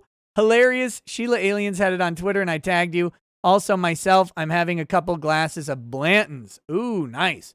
Nice. No, I haven't seen it, but I'll go check it out. Thank you for tagging me. That sounds terrible. Barb Myers, welcome to lawyer status. I really appreciate it. Thank you. How you doing, Barb? Colin says, alternative platforms will never be perfect or exactly as easy as YouTube. You simply have to sack up and do it or forever remain a YouTube slave. Yeah, I know. I just don't want to do 10 of them. Stabby McStabswood says, I hate to be the beggar in the chat, but we started a GoFundMe for my buddy who was killed by a drunk driver. Would you share it for me? Stabby, can you send me that? Can you send me that GoFundMe so I can share it, like not at the end of a show, but maybe tomorrow or something like that. Would you send that to me in an email or something? Wolfgang Deo says, youth in Asia facility, baked potatoes are yum yum. Kidda says, can you imagine the reaction if Trump had forced 30,000 illegal immigrants to cosplay as burritos in 300% capacity jail cells during COVID? Yeah, they would be calling for his head. They still are. And he didn't even do it. Ryan says, hey, Nick, been a fan since you put on all that weight. Keep the content coming, buddy. I've lost weight. Oh, man. Brutal. Joyce Tuck says, so, Nick, I have a problem with Google taking a air picture of my place and what is on it and posting it. Can I stop this? No, not really. Not really. JB says, I need a compilation of Biden and Kamala slamming Trump with the kids in cages accusation. Talbot Link says, lost a friend and apprentice to the gang stuff happening on both sides of the border. This stuff is no joke. I miss her hard some days. Sorry to hear that, man. Aureliana says, do you see any end in sight for the border issue? I hold no ill will, but I've been in auto accidents with undocumented individuals and was left out to dry. It's a rough experience and expensive. Yeah, no, I don't see any end. I don't see our Congress getting together to do anything less than quote unquote comprehensive immigration reform. And until a party gets a supermajority, immigration's not going to get significantly changed. Jay Graham, what do I weigh? About 185. Manlet, I'm 6'2". I broke the 6-foot barrier. Rando says, it's the European migrant crisis all over again. I'm sure people will just lie about their age. 7 to 17-year-old males. Basic Female says, kids come with numbers to call because they were purchased and trafficked, or kids get a free ride for family here on us taxpayer dime. Basic Female says, the Biden admin is actively assisting cartels in trafficking children to unsavory individuals after parents sell them off. This is human trafficking. Eddie Most 1000 says, as a man with Irish heritage, Biden offends me by cooking potatoes, especially the smaller ones. We need to stop this child smuggling ring now. Tamara Holloway says, neurosurgeon Wednesday, can't yell anymore because weak vessels. Found out I have mast cell activation syndrome caused by stress. Calm and quiet is hard. Damn. Good luck again with the neurosurgeon, Tamara. I hope for the best for you. Bumsack says, this is just a message to everyone here. Like this video. Get this man another shot. Full disclosure, I was just about to send this, but you took another. Thank you, Nick, for being the coolest lawyer. Lol. Hey, thanks. George Peter Gaddis says, Joe King is live on Indiegogo. 2 books, superhero sci-fi adventure, 240 pages total, full color. DM me on Twitter and get a free spaceship with books. That's George Peter Gatsis, Joe King, Joeking on Indiegogo. Check it out. Pseudo Snark says, talking about the citation loop in media, does it make you flash back to banking? It's basically check kiting with BS. Yeah, it does. That's great. Angry Baneling says, I had to go back and edit that comment on your dissent short video because you bullied all the doomers in your rant. Are you happy now, Nick? Meanie? No, I'm not happy. Tamara Holloway says, stress allergy when mom said I just defend Trump. Says she heard him incite insurrection. Refuses to believe or look at full speech, not cut off. Got dizzy, jittery, and coughed and sneezed an hour. MCAS. Damn.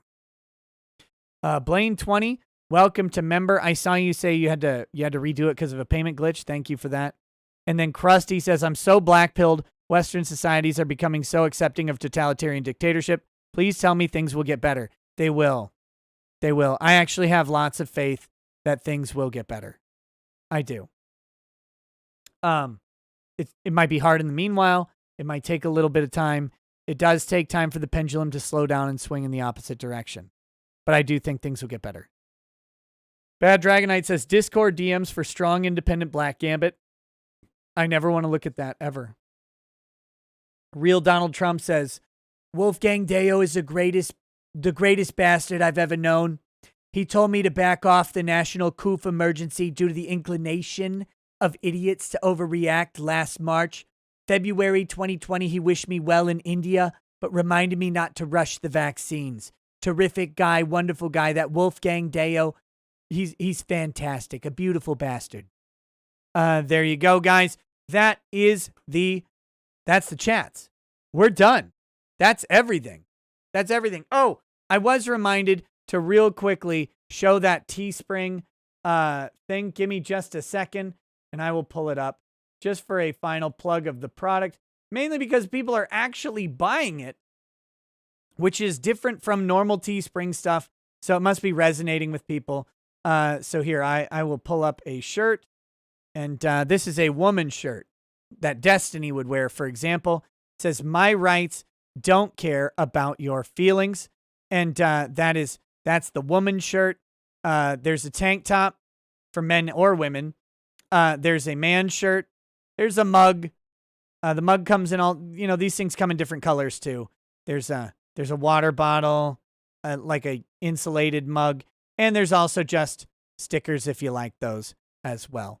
So, thank you guys for buying those.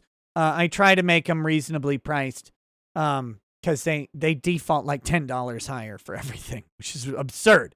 It's absurd, but it's more about getting things that people like. So, hopefully you enjoy those. If you like them, grab one. If you don't like them, don't buy it. I would never ask anybody to buy something they don't like. Solemn says, I lost my job last Friday, so don't take this donation lightly. I don't take any donation lightly at all. I watched Coming to America Friday, and it was great. Every bit as good as the original. I don't believe you. Even my dad messaged me. He sent me one message the other day. One message, and he just said, Coming to America is terrible. That's all he said. Quasi Quirky Creation says, my hometown is about 3 hours south of you. Have several solid friends from your area. What brought you to that area? Where else would you like to live if you had to move? My wife's family brought me here. You know, her family's all around this particular area, so that's why we're here. That's why I'll never get to leave. If I could, I would move somewhere a little warmer, because I hate snow. And I would move somewhere without income tax, and with less communism. Or I would move to the mountains. One of those two. Mountains is different because it's like it's not warmer in the mountains, but it's more awesome in the mountains. Wolfgang Deo says, Coming to America is the greatest movie. Let's watch. Stop it. But yeah, I hate snow here, so I would probably move to like a Texas, a Florida, one of the southern states, most likely. That's kind of where I jive. The food is better. The weather's better. But all right, guys. There we go. Thank you for hanging out today. As always, I will see you guys tomorrow as well, or I'll see you over on Twitch in just a couple minutes. We will have a good time. We will have a good time over there. If you want to join us, I don't know what movie we're going to watch yet. We'll watch 1 or 2 movies. Should be fun. I'm also thinking of doing Dexter. We could also just start the Dexter series. That'd be good. But we'll see. We'll get Twitch going and we'll figure it out. Viden the Cold One says, Coming to Merca. No, I don't want to watch it. I don't want to do it. You can't make me. You can't make me do it. I mean, you can, but I don't want to be made to do it. Please don't. All right, guys. Talk to you soon. Have a good day. Peace. Peace.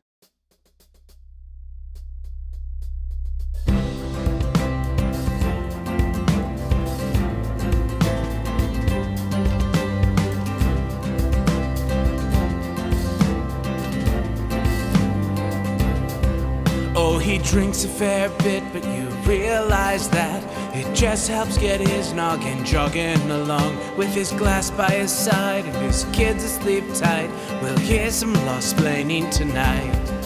With his microphone muted, we'll laugh at this boomer until he explains it's all part of the plan. Watch his face become redder as he becomes madder, raging at idiots from Twitter and Erland. From the white shores of Maine to the hills of Glenlivet, there's no one who explains the law better than Nick. So pour out a glass for the ones who have passed to make the law what we have now. Oh, his lady is fair, and she handles herself with the grace of one who has borne many children. As the wife of a lawman, she makes sure that he has the time and the place to provide for them there. So pour out an Ardbeg, a Balmore, a Lafroig, the spirits flow as the ones who get unemployed. So pour out a glass for the tea post on Twitter as we hear law-splaining tonight. From the white shores of Nairn to the hills of Glenlivet, there's no one who explains the law better than Nick. So pour out a glass for the ones who have passed to make the law what we have now. Oh, the guests are all plentiful, from Dante to Drexel. They bring their perspective and spice to the mix. But the reason we're here and the one that we cheer is the one who is showcasing us his career.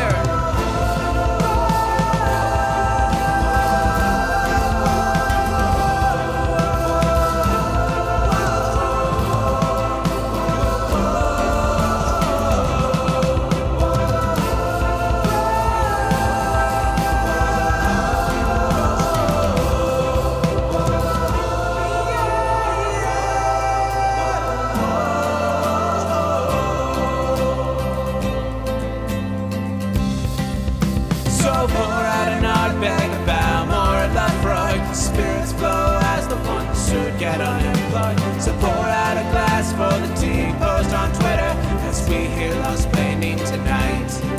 From the white shores of Nairn to the hills of Glenlivet, there's no one who explains the law better than Nick. So pour out a glass for the ones who have passed to make the law what we have